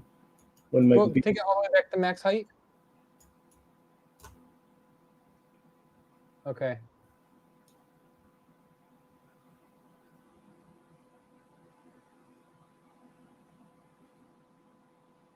So all the lines are trenches. The eyes are set down a hair. Yeah. It kind of gives it a negative effect. The brow or all the out. I would say if you're doing multi-material on this one, you could probably almost do it flat and it would look good. You know what I mean? Instead of having it instead of having it a trench, actually have the black. So have this stuff just flat and then dig out these holes here, but then just have the black and the blue at the same level. Yeah, I mean, whatever way you make it, I'll try and edit it in Canvas. So what I guess I'm going to try to make a simpler one. I think it'll behoove us. I'll see if I can come up with one that's a little bit simpler. Because those lines, that's just so small. I mean, it would work, but that's really small. I don't even know if it's good.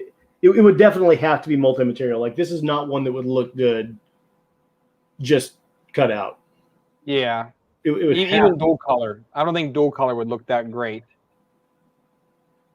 Yeah, like you're probably going to want three. You're going to want three colors, if not four. Yeah. For the eyes.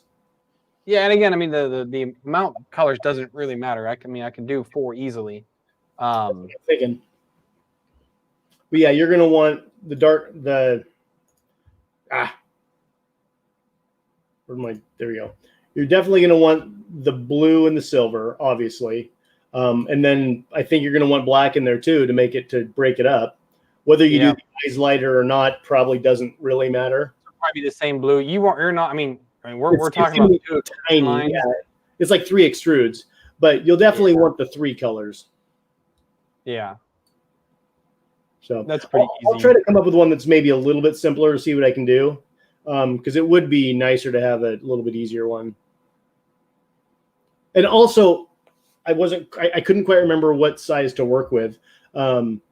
So I'll start with a 50 by 50 block and actually do it at that size. That way, because I like to keep things about 1 millimeter for the trenches. Yeah. Because that seems to show up okay. So yeah, I'll do another one that's a little bit smaller. We'll see how it looks. I do like how this turned out, though. It looks really good. I am digging it. I do like how it turns out. Yeah, and I definitely can make that because there's painting settings in Canvas that I can use to paint the different surfaces different colors. Sure. Well, and this should be easy because they're all individual panels. They're 90-degree angles. You're not painting curves or anything. Like, it'll pick that panel and it'll paint it. I mean, I'm pretty sure that Canvas is pretty good about that now.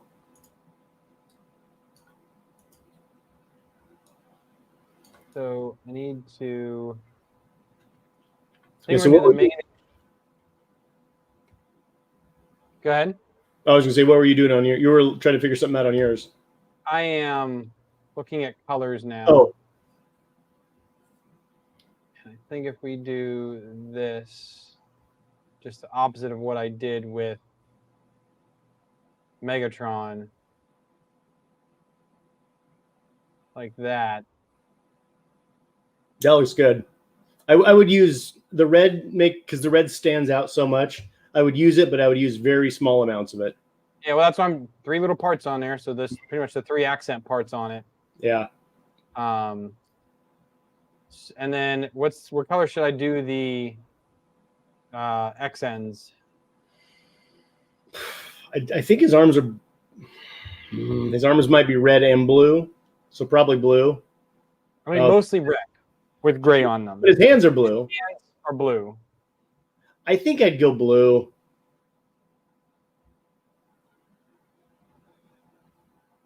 I feel like that's going to be too much red if you do the red.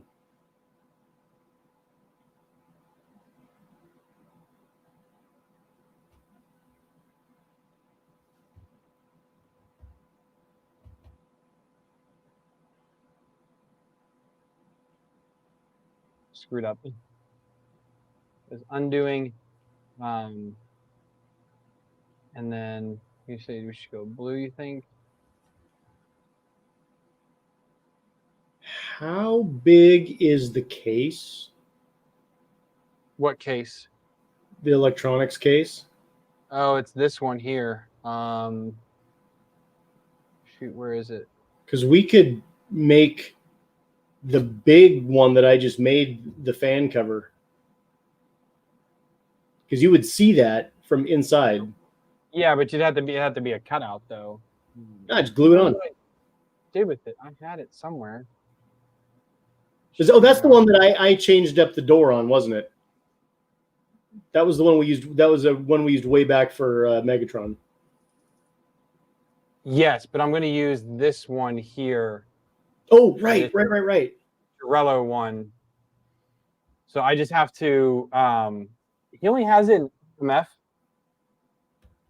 I don't know what that is. I've never seen that before. I forget.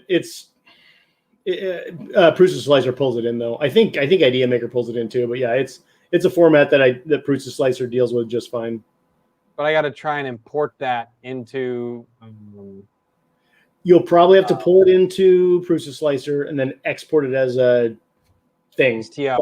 Yeah, like an STL, and then pull it in as a mesh. Yeah. Deal with the mesh. So we're going back in here. Where are we at? There we go. So I'll make the tops that gray. I think that'll look good up there. Yeah. And then I'm going to, real quick, we're going to hide that since we're not using that one. So then I've got all of these to do. I don't know if these should be blue or gray, the inside corner brackets. I kind of think you're going to want to do a combination of the two to kind of make it look mechanical, like different types of metal coming together. Yeah. But also not make it look like you're just throwing colors at it. Yeah. And then if I do gray for these guys, I think I should do. I was just thinking that. Yeah. It's going to be kind of like a Autobot logo right on the front. Yeah.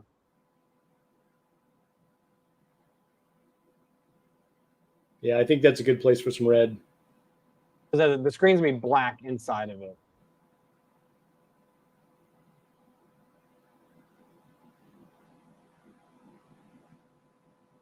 Yeah, that looks good. I like it.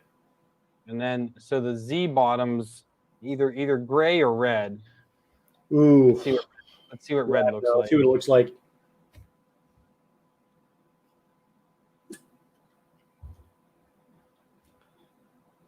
Like, I like red, but it's real easy to go crazy with it. Oh.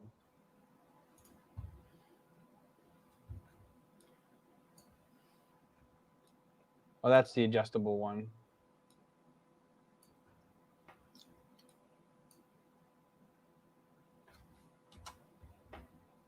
Yeah, red's a fun color. It is. Oh, Matt said that .amf is a portable mesh mixer. So I'll try to pull in a mesh mixer and then export it as something else. Oh, there you go. Nice. Thank you, Matt. Matt was the one that helped me redo the Pittsburgh sign. He basically took it into something. He made it all vectors and made it a much cleaner picture than what I had originally made with the SVG. Nice. Oh, he's nice. Yeah, that looked really good. Yeah, he's like M Focus on Discord. So yeah, thank you, Matt. Big help, man. Oh, okay, sure. Then we've got the power supply here.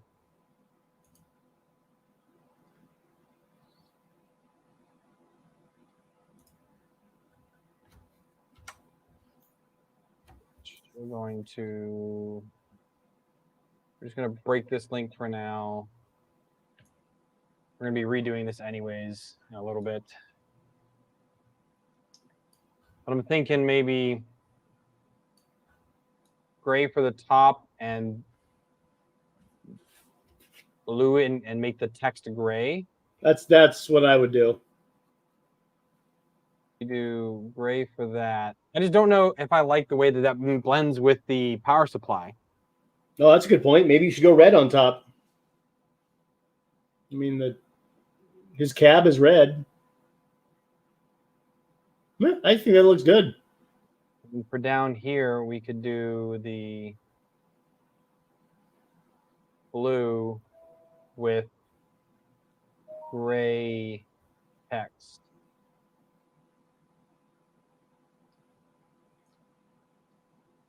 Or is that not contrast enough? I like it. I think it looks good. You know, I'm wondering, maybe we should just do the actual Autobot logo. So I debated that, but I don't know if you wanted to remake it because we remade it for. Well, the Autobot logo, because Optimus, to make it look like Optimus, is complex. It's got so many little triangles and stuff. I almost think the actual Autobot logo might be better, and then you could do like a bigger emblem somewhere on it. I don't know. Something to think about. We could do it on. So the inside of the case looks like this. See, that might be the place to put the big actual Optimus head, because that's a pretty good size. But it definitely has to be larger on the palette, flat, and then glued onto here. It still look cool. I mean, I actually like the look of that. It's like what I did with sorry, go ahead. That's the flat face that it prints on. Right. I think it looks cool. Like that's like that multi-piece thing I did for Predaking. It's just a plaque. I just stuck it on the side of the printer, and I like how it sticks out and gives it some texture. That's what I did for Bumblebee. Right? Yeah, same idea. Exactly. 2 extrudes, and there he was. Yeah, so I had multi-material the old-fashioned way, where I had to print all the little pieces and piece them together. Yeah, well, but it worked. With a Dowden printer, it works. Yeah, I have the palette, so I don't have to measure that stuff out. You don't have to worry about it. Otherwise, you have to do the offsets and things like that. Right. So then under it was here, a lot of pieces. It was a freaking puzzle for that thing. So we've got the Y idler, the Y belt, that gray as well. This back here.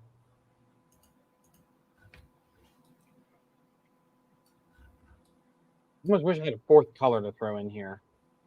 You can always do some black. Black is nice for kind of just when you don't know what color to use, just to kind of, I mean, it just breaks it up and makes it look, keeps it looking clean. That's what I'm trying to say. Like that's on Mirage, the Legacy. I'm going to leave the big electronics case in the back just black.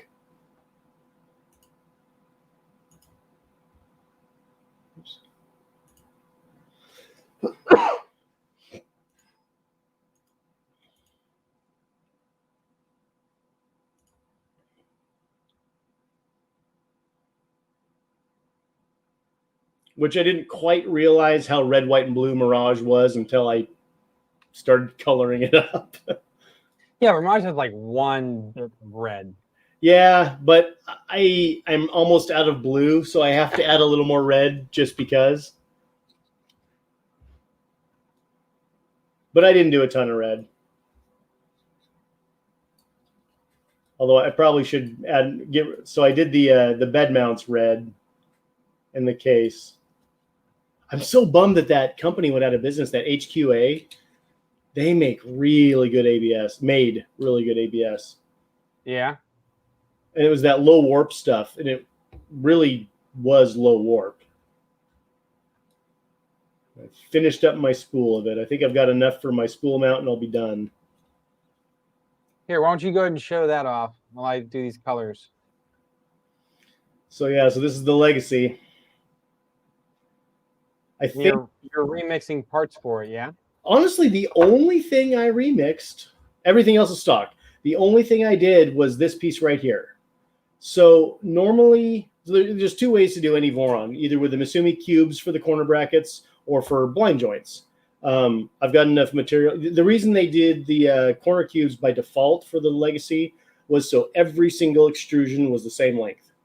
It made it easy, I think, which made it easy from an upgrade from one of the previous printers, or you literally order like, I don't know how many, like 15 or 16 370 millimeter extrusions. Super easy to order.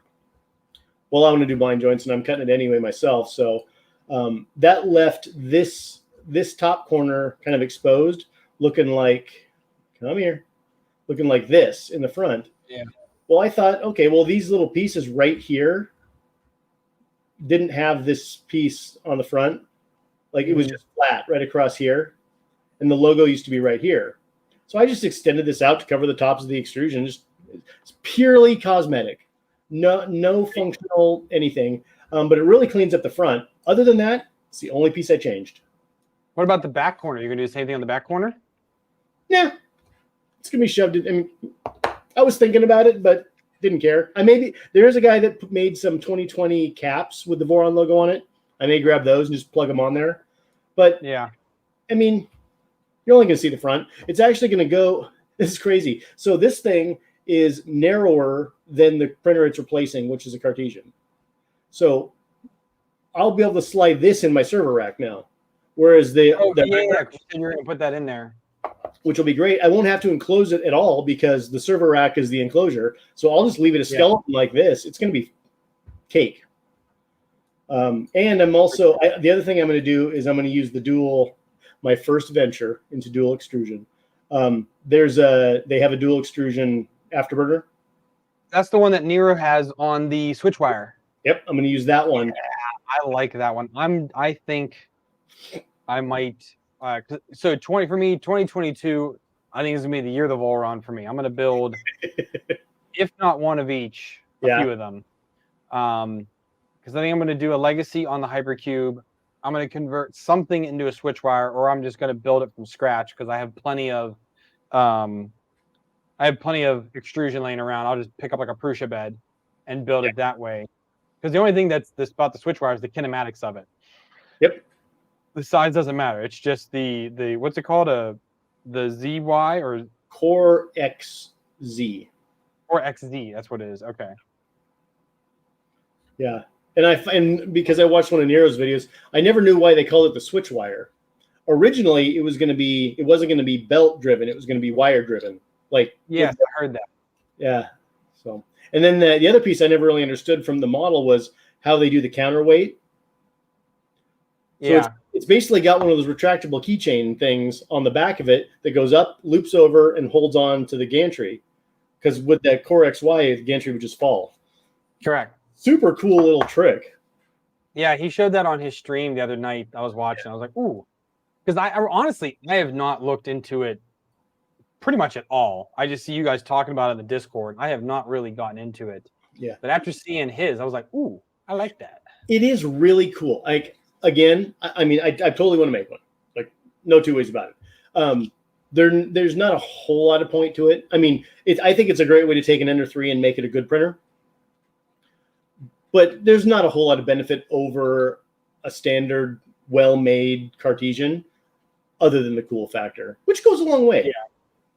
Yeah. I see Matt saying that Nero did it at he said he had to print it at 0.16 meter layer height because of clearances of the filament tubes. Yep, that makes sense. I may fix that. Because I have this guy, which I've never used. No, never used. Oh, the one that you and I were talking about and designed, yeah. Yeah, so this has got, I mean, this is, I may actually take what I did on this one and put it into the extrusion, because this is the one that's got the it's got the heat break inside of it. Yeah. Filament path, which was my little, I thought it was a cool idea. I don't know if it actually works, but I printed this at 0.2 layer height, and it does just fine. It does absolutely fine. So I may take the filament path on it first. Do what? I think you should put that on the legacy first. This bare extruder? Yeah. Or cut that and put that into the dual extruder afterburner. Yeah, I think that's what I'm going to do. Is I'm going to take the filament path out of this and put it into the afterburner. Yeah, I forgot you made that to a bare. Yeah. Because I've got the full filament path. I can just, it's nice the way it, I don't know if you can see it. So this piece up here is just a block that goes down, and the filament path is on both sides. So you print it, it's easy to print because of that. Yeah. I've got it tightened down here. Let me open it up. I actually thought it was a pretty cool idea. I don't know. Again, I don't know if it actually works. I can't see. I mean, I know it'll work. It may not work better than other things, but the way it's designed is made to actually make it easy to print, because it's kind of got this own little. Come here. So there's the piece that holds the hot end. This is just a sliced up bare extruder. And then the actual filament path all lives in this little block, and it comes apart because it all sandwiches together. When it comes apart, when I get the screw out, sorry, I just send it flying. It's okay. So I just sent my my bowden couplers flying, but the filament path has the V6 heat break in it to help guide the path and also cool the filament when it gets up there. And hopefully my thought was that to help it shape the tip. But because it sandwiches, the filament path is real easy to get printed because it prints like this. I definitely think that V6 will definitely help because it's chamfered on that, because you have it upside down and it's chamfered on the input. So as it's pulling back, maybe because it's a little bit smaller, it will help with that. That, and it allows you, because it's chamfered, it makes for a better, smoother filament path, and the Bowden tube, the internal Bowden tube fits inside there. So the Bowden tube that goes from the base, from your nozzle, your hot end, goes right up into this. As long as you cut it right length, the transition is so much better than trying to push a Bowden tube into a piece of plastic or a printed piece of plastic. This, if nothing else, this will help with that filament path. So how long is that Bowden tube? It just depends on which hot end. On this one, for the Bear, I don't think it was. I just didn't know if you remember off the top of your head. Well, so it's about the same length as a normal Bowden tube for a Bear, which I think is like 60 millimeters, 50, maybe not even that. I don't even remember. I think it's 50 for Prusa. The Bear, I believe, it's 60. Okay, so it's basically the same. It's about that. So I mean, it's a standard Bowden length. But yeah, but it's constrained better. It's contained within those two heat breaks. That's all you're doing is you're taking two heat breaks end to end and pushing them together. Here. Oh no, it's 50 millimeters on the Bear because I have the cutting guide here. Yeah, it's within like a couple millimeters of that then. Yeah, I started a box over there because I bought an extra MK52 bed a while back, and that came in. So I just put the MK52 bed in there. Now I'm just piling in. I found because I'm going to use the Mosquito. So that's the one thing that. So what I found. Let me pull this up here. After talking to people around the interwebs,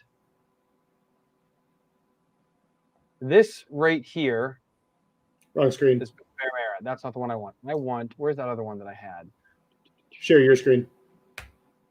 Oh, that would help. There you go. That's not it. It is. Where is it at? No, I just watched that video too. Oh yeah, that's what I was doing before I started live streaming. Catch up on my YouTube.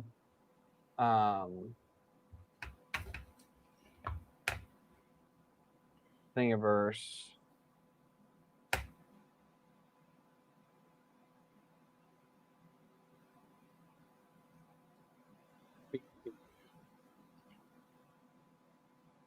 I need to find that. Let's see.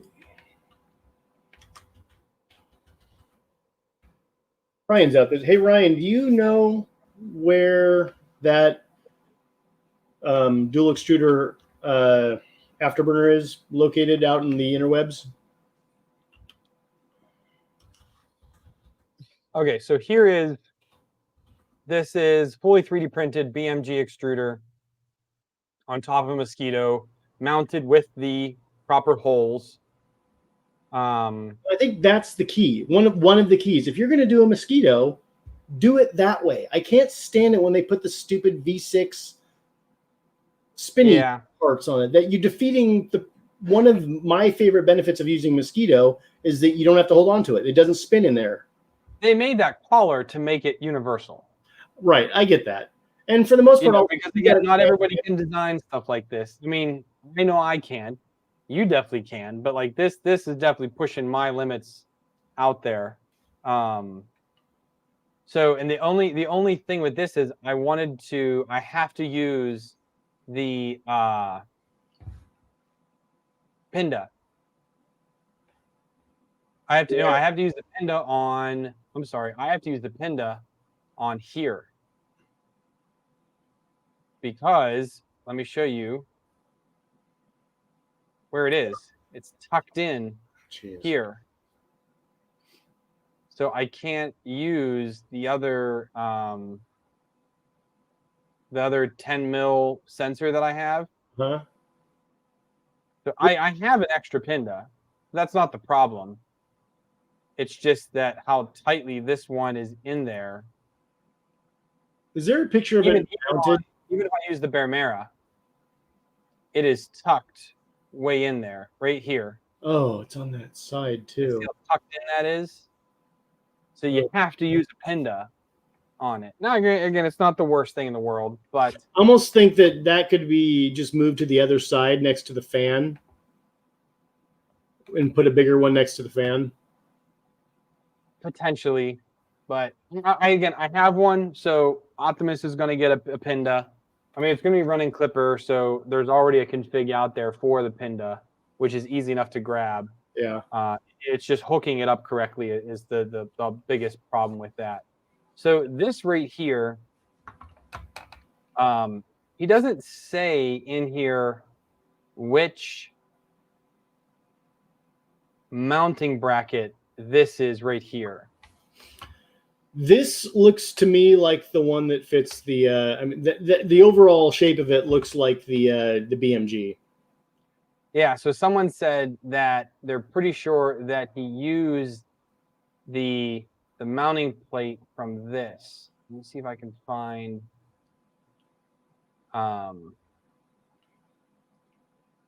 This Bondtech one. That would be my guess as well. This one for that. So I just have to download the files and line them up, because I tried it with another one that someone said, and which one did I do? Oh, I actually saw your post on the Bear group about that. Yeah, and it didn't line up, that someone said. So I guess I'll try lining it up with this one and see if that works. Or I believe there is another one out there. It's a universal one. That short SFP one, short filament path one. No, it is a. I thought for sure I had opened it somewhere.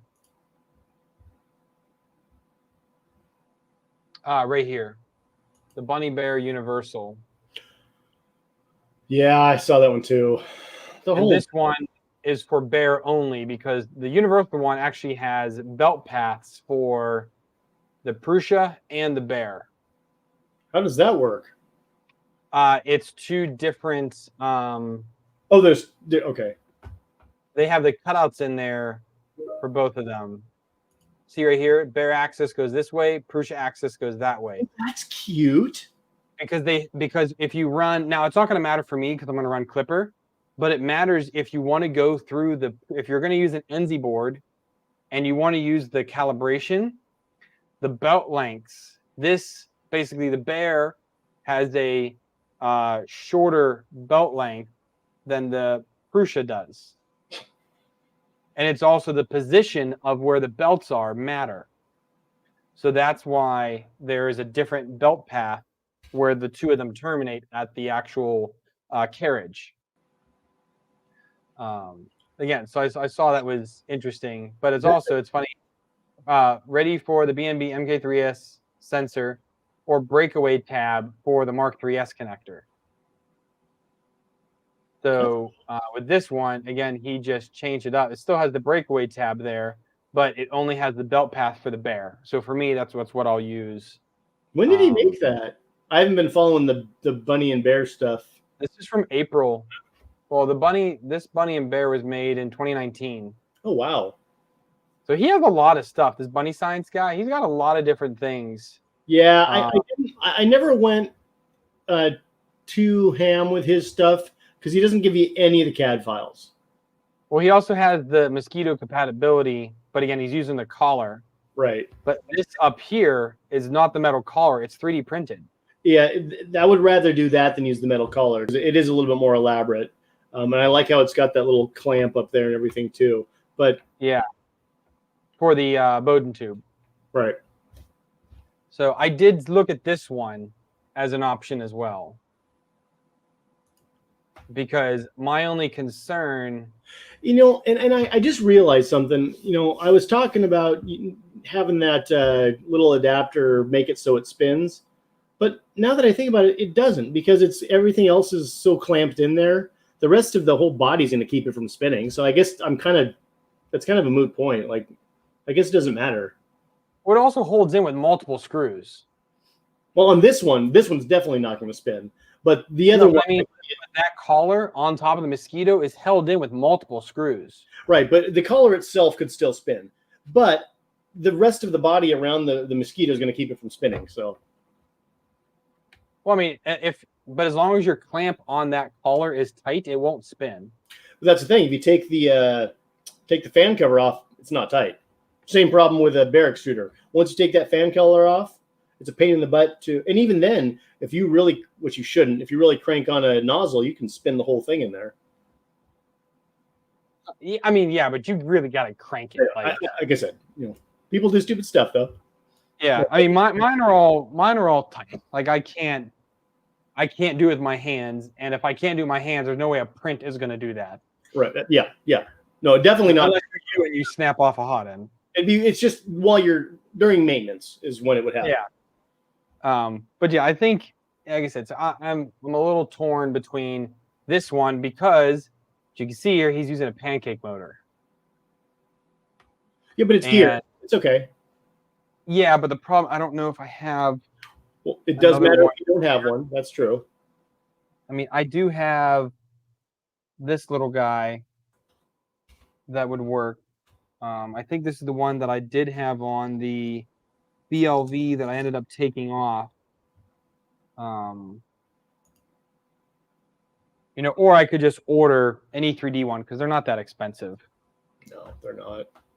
I've got a cheapo Amazon pancake motor on my. That's the one that's on the record that's been going for years. This is a 24 mil one.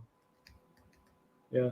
So this might end up what goes on there if I go with this one. And obviously it fits because he's using a connector version on there, which this is not integrated. This has a connector on it, so they both work.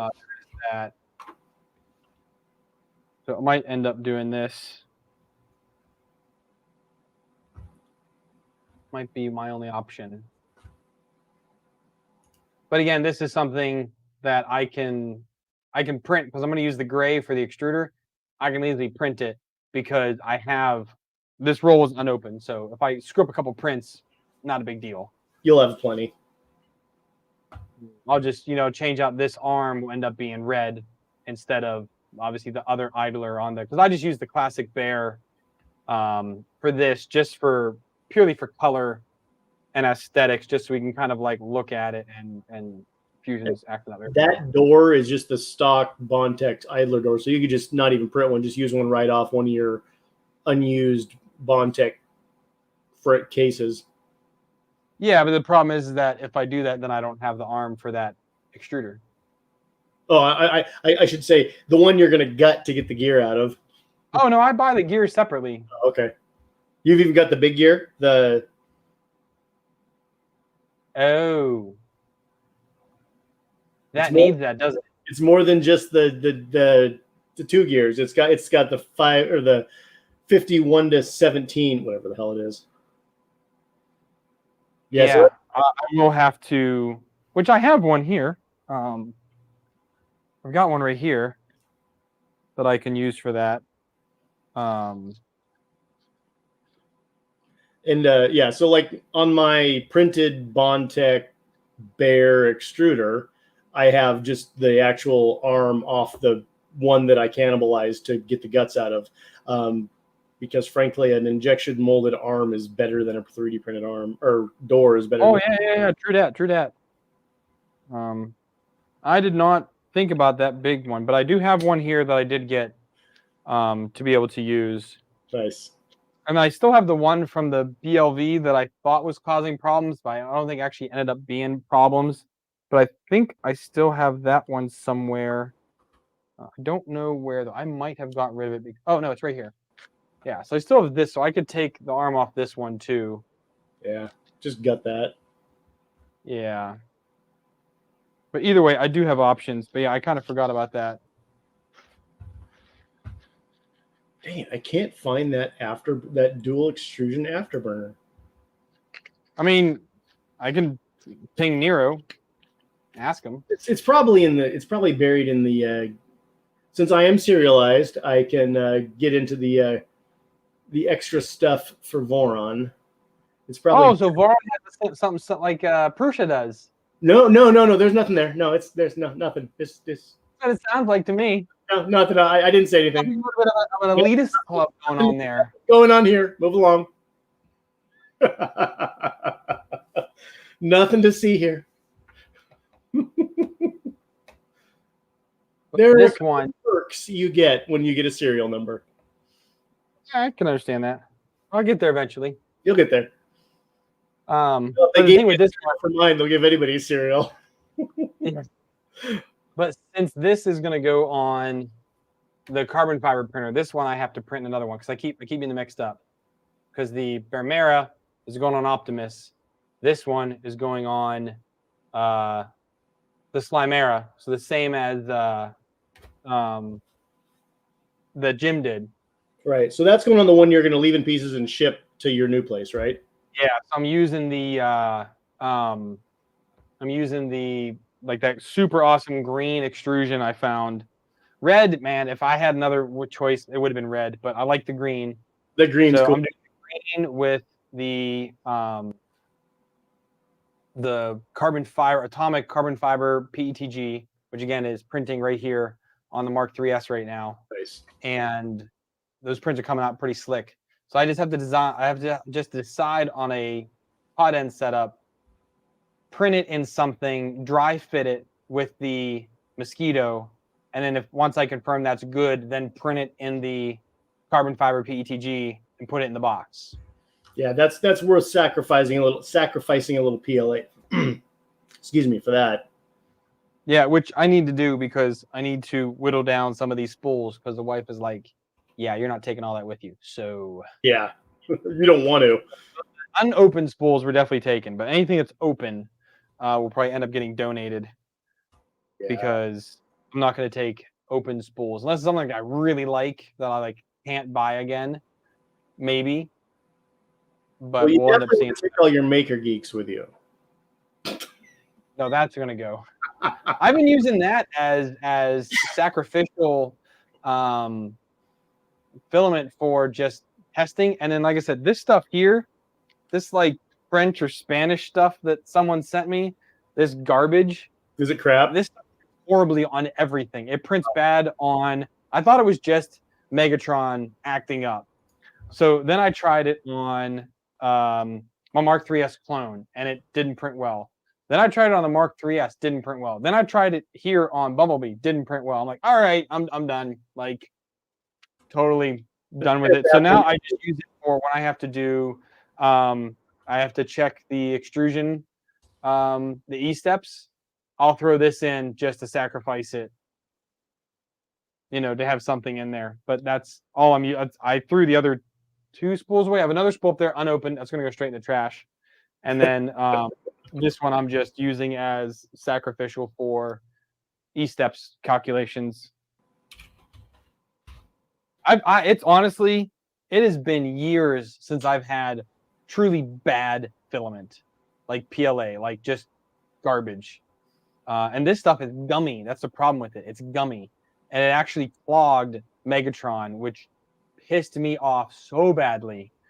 Because I thought Megatron was having a problem, and it ended up being that filament just gummed it up. It's almost like they mixed in some PETG with it or something. Some weird extra chemical garbage. I've tried hot. I mean, it says 180 to 200. It's actually considered low temp PLA because anything that prints under 200 is considered low temp. For sure. I never printed anything under 200. And yeah, I don't think I've printed anything. I've 195 might have been the lowest I've gone forever. So you see, Crow here says that he has the old version that he had seen. He thought it was in the Switchwire files. Oh, yep. And Ryan just got me on good call. It is in the Switchwire files. Why can't they just... yeah, thank you, Ryan. And Crow. Well, I don't think it's in production yet, is it? No. But there are a lot of the user mods out on the Voron Discord that... So some of the stuff is in the dev section that you kind of need to have a Voron serial to get to. That's one of the things you get access to. Yeah. That part's, I mean, whatever. That's what you get. But then there's also the published user mods that are out on the Voron Discord. I think this one's considered a published mod because it's out there. And there it is. Nice. Yeah, I've had a couple of the Voron guys have sent me some pictures of things to give me some ideas. And everyone's like, hey, don't share. Every once in a while. We got to be funny about something. Model, it's also one of the guys that gave me this base plate to start. And I asked him if I could have it. I said, is it okay if I mod this? He's like, yeah. I was like, I'm not going to do anything like you say don't release. And I'm not going to release this either way. If somebody wants to make a clipper screen mount for their i3, they can. But for right now, I'm not releasing it unless he specifically says I can, since I used his model. But again, it was super basic. Like, unless I totally revamp it to actually enclose on the screen, which again could be an option, because I could just make it 2 halves so that it prints without support. Yeah. And just have that front screen kind of plop on the top of it. But for now, I'll print it in something sacrificial, because again, I don't have a ton of the red. So I'm going to print it in something sacrificial. Once it comes in, fit it, make sure it fits, and then maybe do some measurements and revisit this model and then split it again, which would be easy enough to do. So bless you. It went away. I don't know what's worse. Ryan, I think you would duct tape something on, because I'm pretty sure, if you haven't checked, I only do pretty polished designs and prints here. Let's see. Which you'll eventually be able to do once you get your bear going. I want... But until then, you can shut up with your Voron. I think it's the only printer. Does that even run right now? The Ryans? I haven't seen Ryan print anything in like forever. I have not seen Ryan post anything or even talk about printing anything. I know he says he has a printer, but the fact if he actually uses it is a totally different discussion. Getting called out, Ryan. We need to see some print. I mean, and Brandon too. I'm all over Brandon. He needs to get that basement sorted out. Like, come on. But he said he was making actually more room so that he could have other builds and stuff. Because I mean, he's had Ultra Magnus longer than me, and yet I have more prints done on mine. Yeah, he was doing. He went gangbusters and made it and got everything going on it, and it looked fantastic. Sent me the beauty shots for the Colts page. Printed a couple things and stopped. Yeah. So that's gonna be again. So that's the other screen. Let me actually pull that up real quick. Let me go to my Amazon. Oh. I want to show you the screen and these connectors real quick. Orders. Here we are. There. That's what I'm looking for. The CAD file for the dual extrusion Bowden adapter. Let's see. Can I make it better? So here is the cable. So actually, I'll show you the screen first. So the screen's here. Oh, yeah. The HDMI is right up on top of it.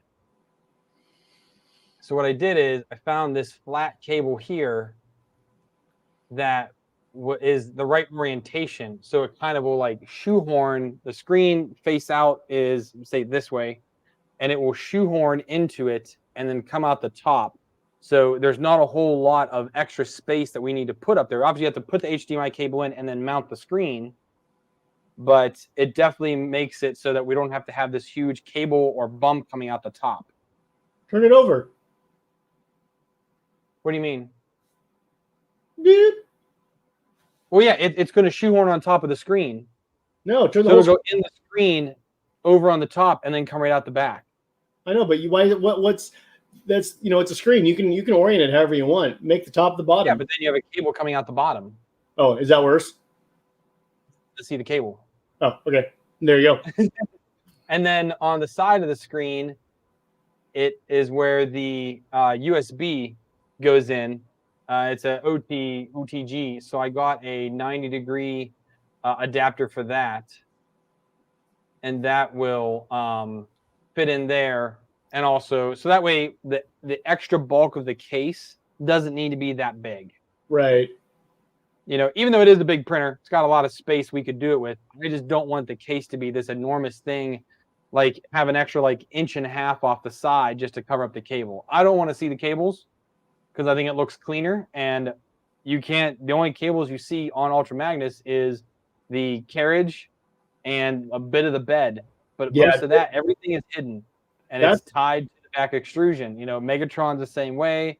The BLV, obviously, the only thing you see here is the upper for the extruder. That's it. So I'm all for keeping the cables out of sight, out of mind. And the less they move, the less wear and tear they have. yeah. So, I love like the BLV and the Vorons. They've got cabinets built in. Like the Voron's got space on the back and the bottom to put electronics. yeah, I definitely could have did the bottom of the BLV, but I kept everything to the back. I didn't have it. I've got a little on both. I think I got my power supply down below.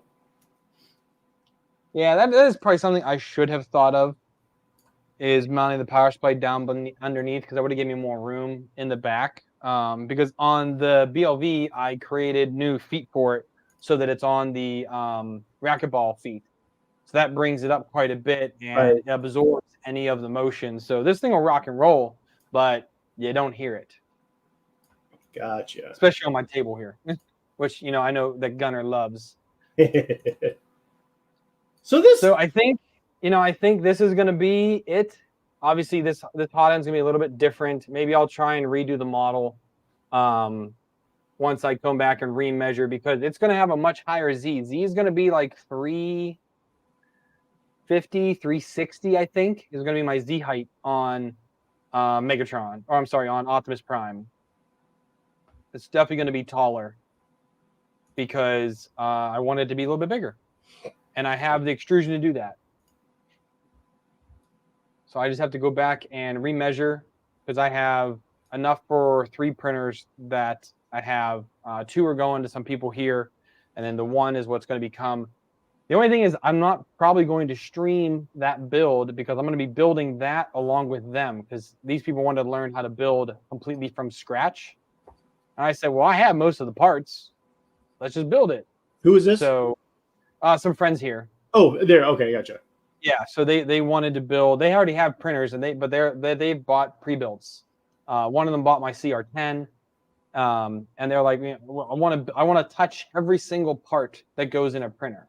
That's cool. And I was like, well, I have a custom build that works pretty good. They're like, let's do it. I'm like, okay, great. So that's actually all that extrusion was from the K280, the giant Delta. All the extrusion came from that. You had so much from that. Yeah, I mean, and again, I'm reusing a ton of the parts from it. One of the power supplies is coming from that, so it's definitely a big recycle. You know, I just had to buy power supplies, beds, and I had all the screens, because obviously I have I actually more screens than I thought I did. But yeah, so their printers are using the magnetic Ender 3 bed, so it's a little bit smaller of a bed, but it's 235 by 235 instead of 250 by 210. I think it's like 10 cubic centimeters less than the MK52 bed. Oh, it's small. Oh, yeah.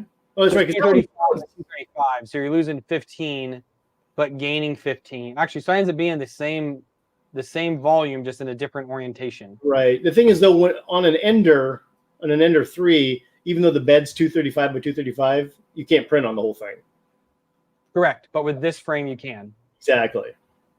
You know, now Grant, I'm going to have, I do need to figure out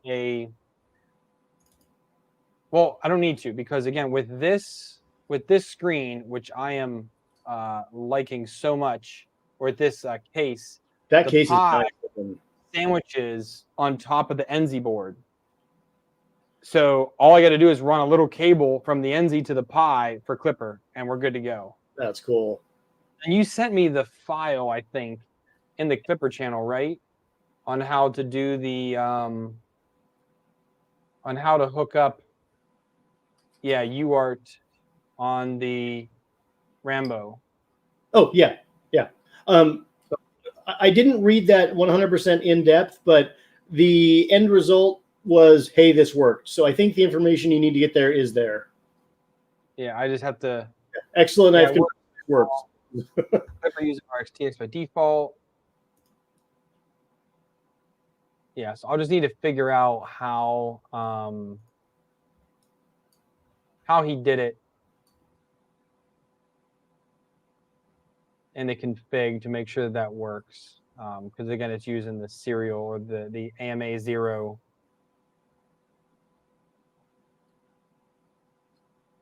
But yeah, I think that's going to be the way I hook that up. I think that will be, again, it'll make for a insanely clean build.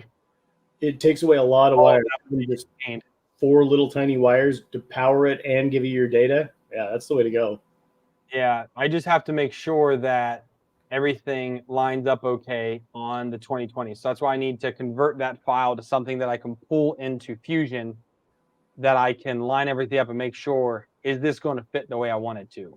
Yeah, I would, looking at the model, because I haven't looked at it for a little bit, I would guess you're probably going to want to center it on the 2020.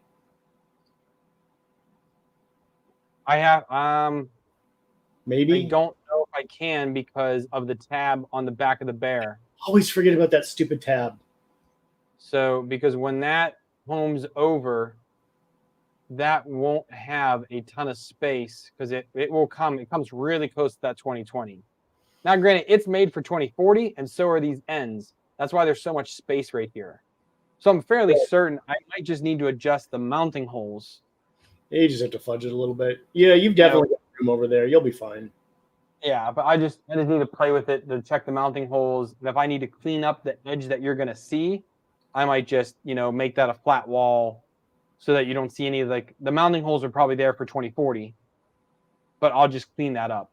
Right. So once I can get that in and converted to a more usable format, that'll definitely be something another night. Maybe I can work on that tomorrow. If I can get that converted tomorrow during the day, maybe tomorrow night I'll work on that, kind of cleaning that backside up where he has the Prusa information in on it. I'll get that out of there, and then I might clean up some of the wording on here because I personally hate that. I don't need my stuff labeled on what's what. So, and I do need to pick up some of these 5-volt. I think I have. I guess I have extra 5-volt. You probably got them from when you pull them off of Prusas that you didn't want them on. Well, I bought extras. Oh. Well, no, because anything using the NZ board has a 5-volt fan on it. Oh, so which I only have 2 printers with that: the actual Mark III's and the Mark III's clone. Because on the Bear, I couldn't get the NZ to work with the cheap motors, with the modified firmware. And the lady, I think she's in Germany, was the one that was helping me to compile that firmware. And with the time difference, it just wasn't working out well. So she was not able to help me. And I felt really bad bugging her every couple days. Hey, that didn't work. You try this for me. Right. Hey, that didn't work. You try this for me. And she really wasn't willing to hop on Discord and just hash it out with me over an evening. Yeah. So that's fine. Well, it is what it is. I'm still running her old firmware on the Mark III's clone. That's never been upgraded. If it works. Which it works. I mean, I don't need to change the firmware on it, so it just works for me. Dude, share my screen real quick. I found that model. So this is how I did mine. Obviously, there's the backwards heat break. Yeah. Here you did the same thing with the what do you call it? The I'm dumb. Voron, the afterburner. I could totally fit that in here. Yeah. And I think I'm going to, because I think I'm determined to see if that idea is completely pointless or a good idea. And my gut tells me it's a good idea because everything about it is better than a printed part. So I think I'm going to put that into this piece right in here. Well, is that where the shock? It's only 2 parts to print. So you could print their version and your version to try out. And if your version doesn't work out, then go to theirs. Yeah, they're tiny. If there's nothing to it, I mean, it's probably about the same size as this. It's a little tiny nothing part. So yeah, I'm totally going to try it out. Although they are using interesting looking PTFE couplers. I have those. Okay. I ordered. That's gonna be the thing for me is when I start sourcing all these parts, I'm gonna have to rely on you guys to help me find these parts. Those PTFE couplers are available from like 1 or 2 sellers on AliExpress. And I probably should order more of them. I bought a bag of them. I should probably order more of them before I can't order them at all. It just kind of kills me that they do that. I understand also the positive to threaded inserts, but it's such a pain. I am also tempted to actually to modify this to make it have threaded. I guess I'm pointing the wrong way. Modify this to make it have the threaded inserts, because the threaded Bowden couplers are super easy to find. Like, and who cares if it's like this looks nice and clean? I mean, when you look at it from the top, Yeah, obviously, yeah. It's, oh man, that's pretty because you got nothing sticking up. But who cares? It's a printer. I mean, I want it to look cool, but at some point, it's like that's just more than it's worth. Because those, I probably won't. For this one, I have the couplers. I'll use them. But if I didn't, I would just change it to use the regular ones. Like, who cares? Like I said, it is clean looking, but it's just so hard. You can get a lot of stuff from Printed Solid if you're willing to pay the price. Yeah, some of their prices are good. Some of them aren't. Ryan says, there, I sent, oh God, I know what Ryan's working on. Ain't nobody cares. Nobody cares what Ryan's working on. Wow. Yep. Yeah. Oh, yeah. That's why. That's what. Oh, Ryan, yeah. No one cares about that. Yeah. Nobody cares, We don't do delta here. Nobody cares. It doesn't make a delta. And Shane and Aaron don't design deltas. He's been bugging me to make him an effector carriage. I'm like, what is that? It was the model he wanted me to create. It was good. I couldn't let it go. Was the same name as a sewing machine. Oh. So he was asking me, can you make this? I said, oh yeah, it's a sewing machine. You know, you can milk this and. Well, I think that's pretty good. We both got some work done, and once you finish up a simpler Optimus logo, then I will get that on, because again, I want to embed that into the power supply. So I need to still make the power supply. I need to modify this electronics enclosure, because I'm going to probably use this enclosure on both Optimus and the Bear that I'm printing to make. I think. Uh-oh. One of us froze. Is that me or Shane that froze? I'm going to use me. Well, maybe it was me. I don't know. No, I think it was me because I dropped out as well. Oh, okay. So I forgot. This is for the Enzy. So this is for the Bear. So I need to figure out a enclosure for Optimus, which I might end up use the same one that I did with the other Bear and Megatron, because he already has the Raspberry Pi module for the bottom of it. So the universal one that I changed. Yeah. I mean, I like this one. I think this might have one for the SKR, which I might want to try this out. I like using different parts. Oh, sure. There's a lot of people that like to use the same ones, but I try to do different things. Now, granted, the Bear extruder, again, I love it. Now that I've done it a couple times, it's super easy to use. Right. That case you found is really cool looking. I like that case. Like, I would like to see you be able to use that case. So he has the Enzy box. And here's this one, but this one does not have a Pi for it, which sucks. That's too bad. Well, when you're talking about when they're designing it for a Prusa, they don't care about Raspberry Pis. Well, he designed this for a Prusa because he designed this for a Bear. Yeah, but I mean, they're coming at it from the perspective of you're using Prusa stuff. You're using Prusa motherboard with Prusa firmware. If you want to hook up an Octoprint, you just do it over here off the side and don't bother me about it. Yeah. But I like how he integrated that. I might actually reach out to this guy like, hey, can you do that for your SKR kids? Yeah. Reach out to That him. would be pretty sick to be able to do. I would like that a little better. He also has these cool bare feet. Where are they at? These right here. I like these. You're not sharing. That's the remix one. Here it is. You're not sharing. Oh shoot. I suck at this. YouTube's hard. YouTube is hard. So he has these Oh, cool. feet that just kind of go over the corner of the extrusion and hide away the little metal corner brackets. I like that. So, and my kit, I'm going to use on that one. I'm not going to use the ones that you made. I'm going to use the little metal ones that came with the kit because I bought the extrusion.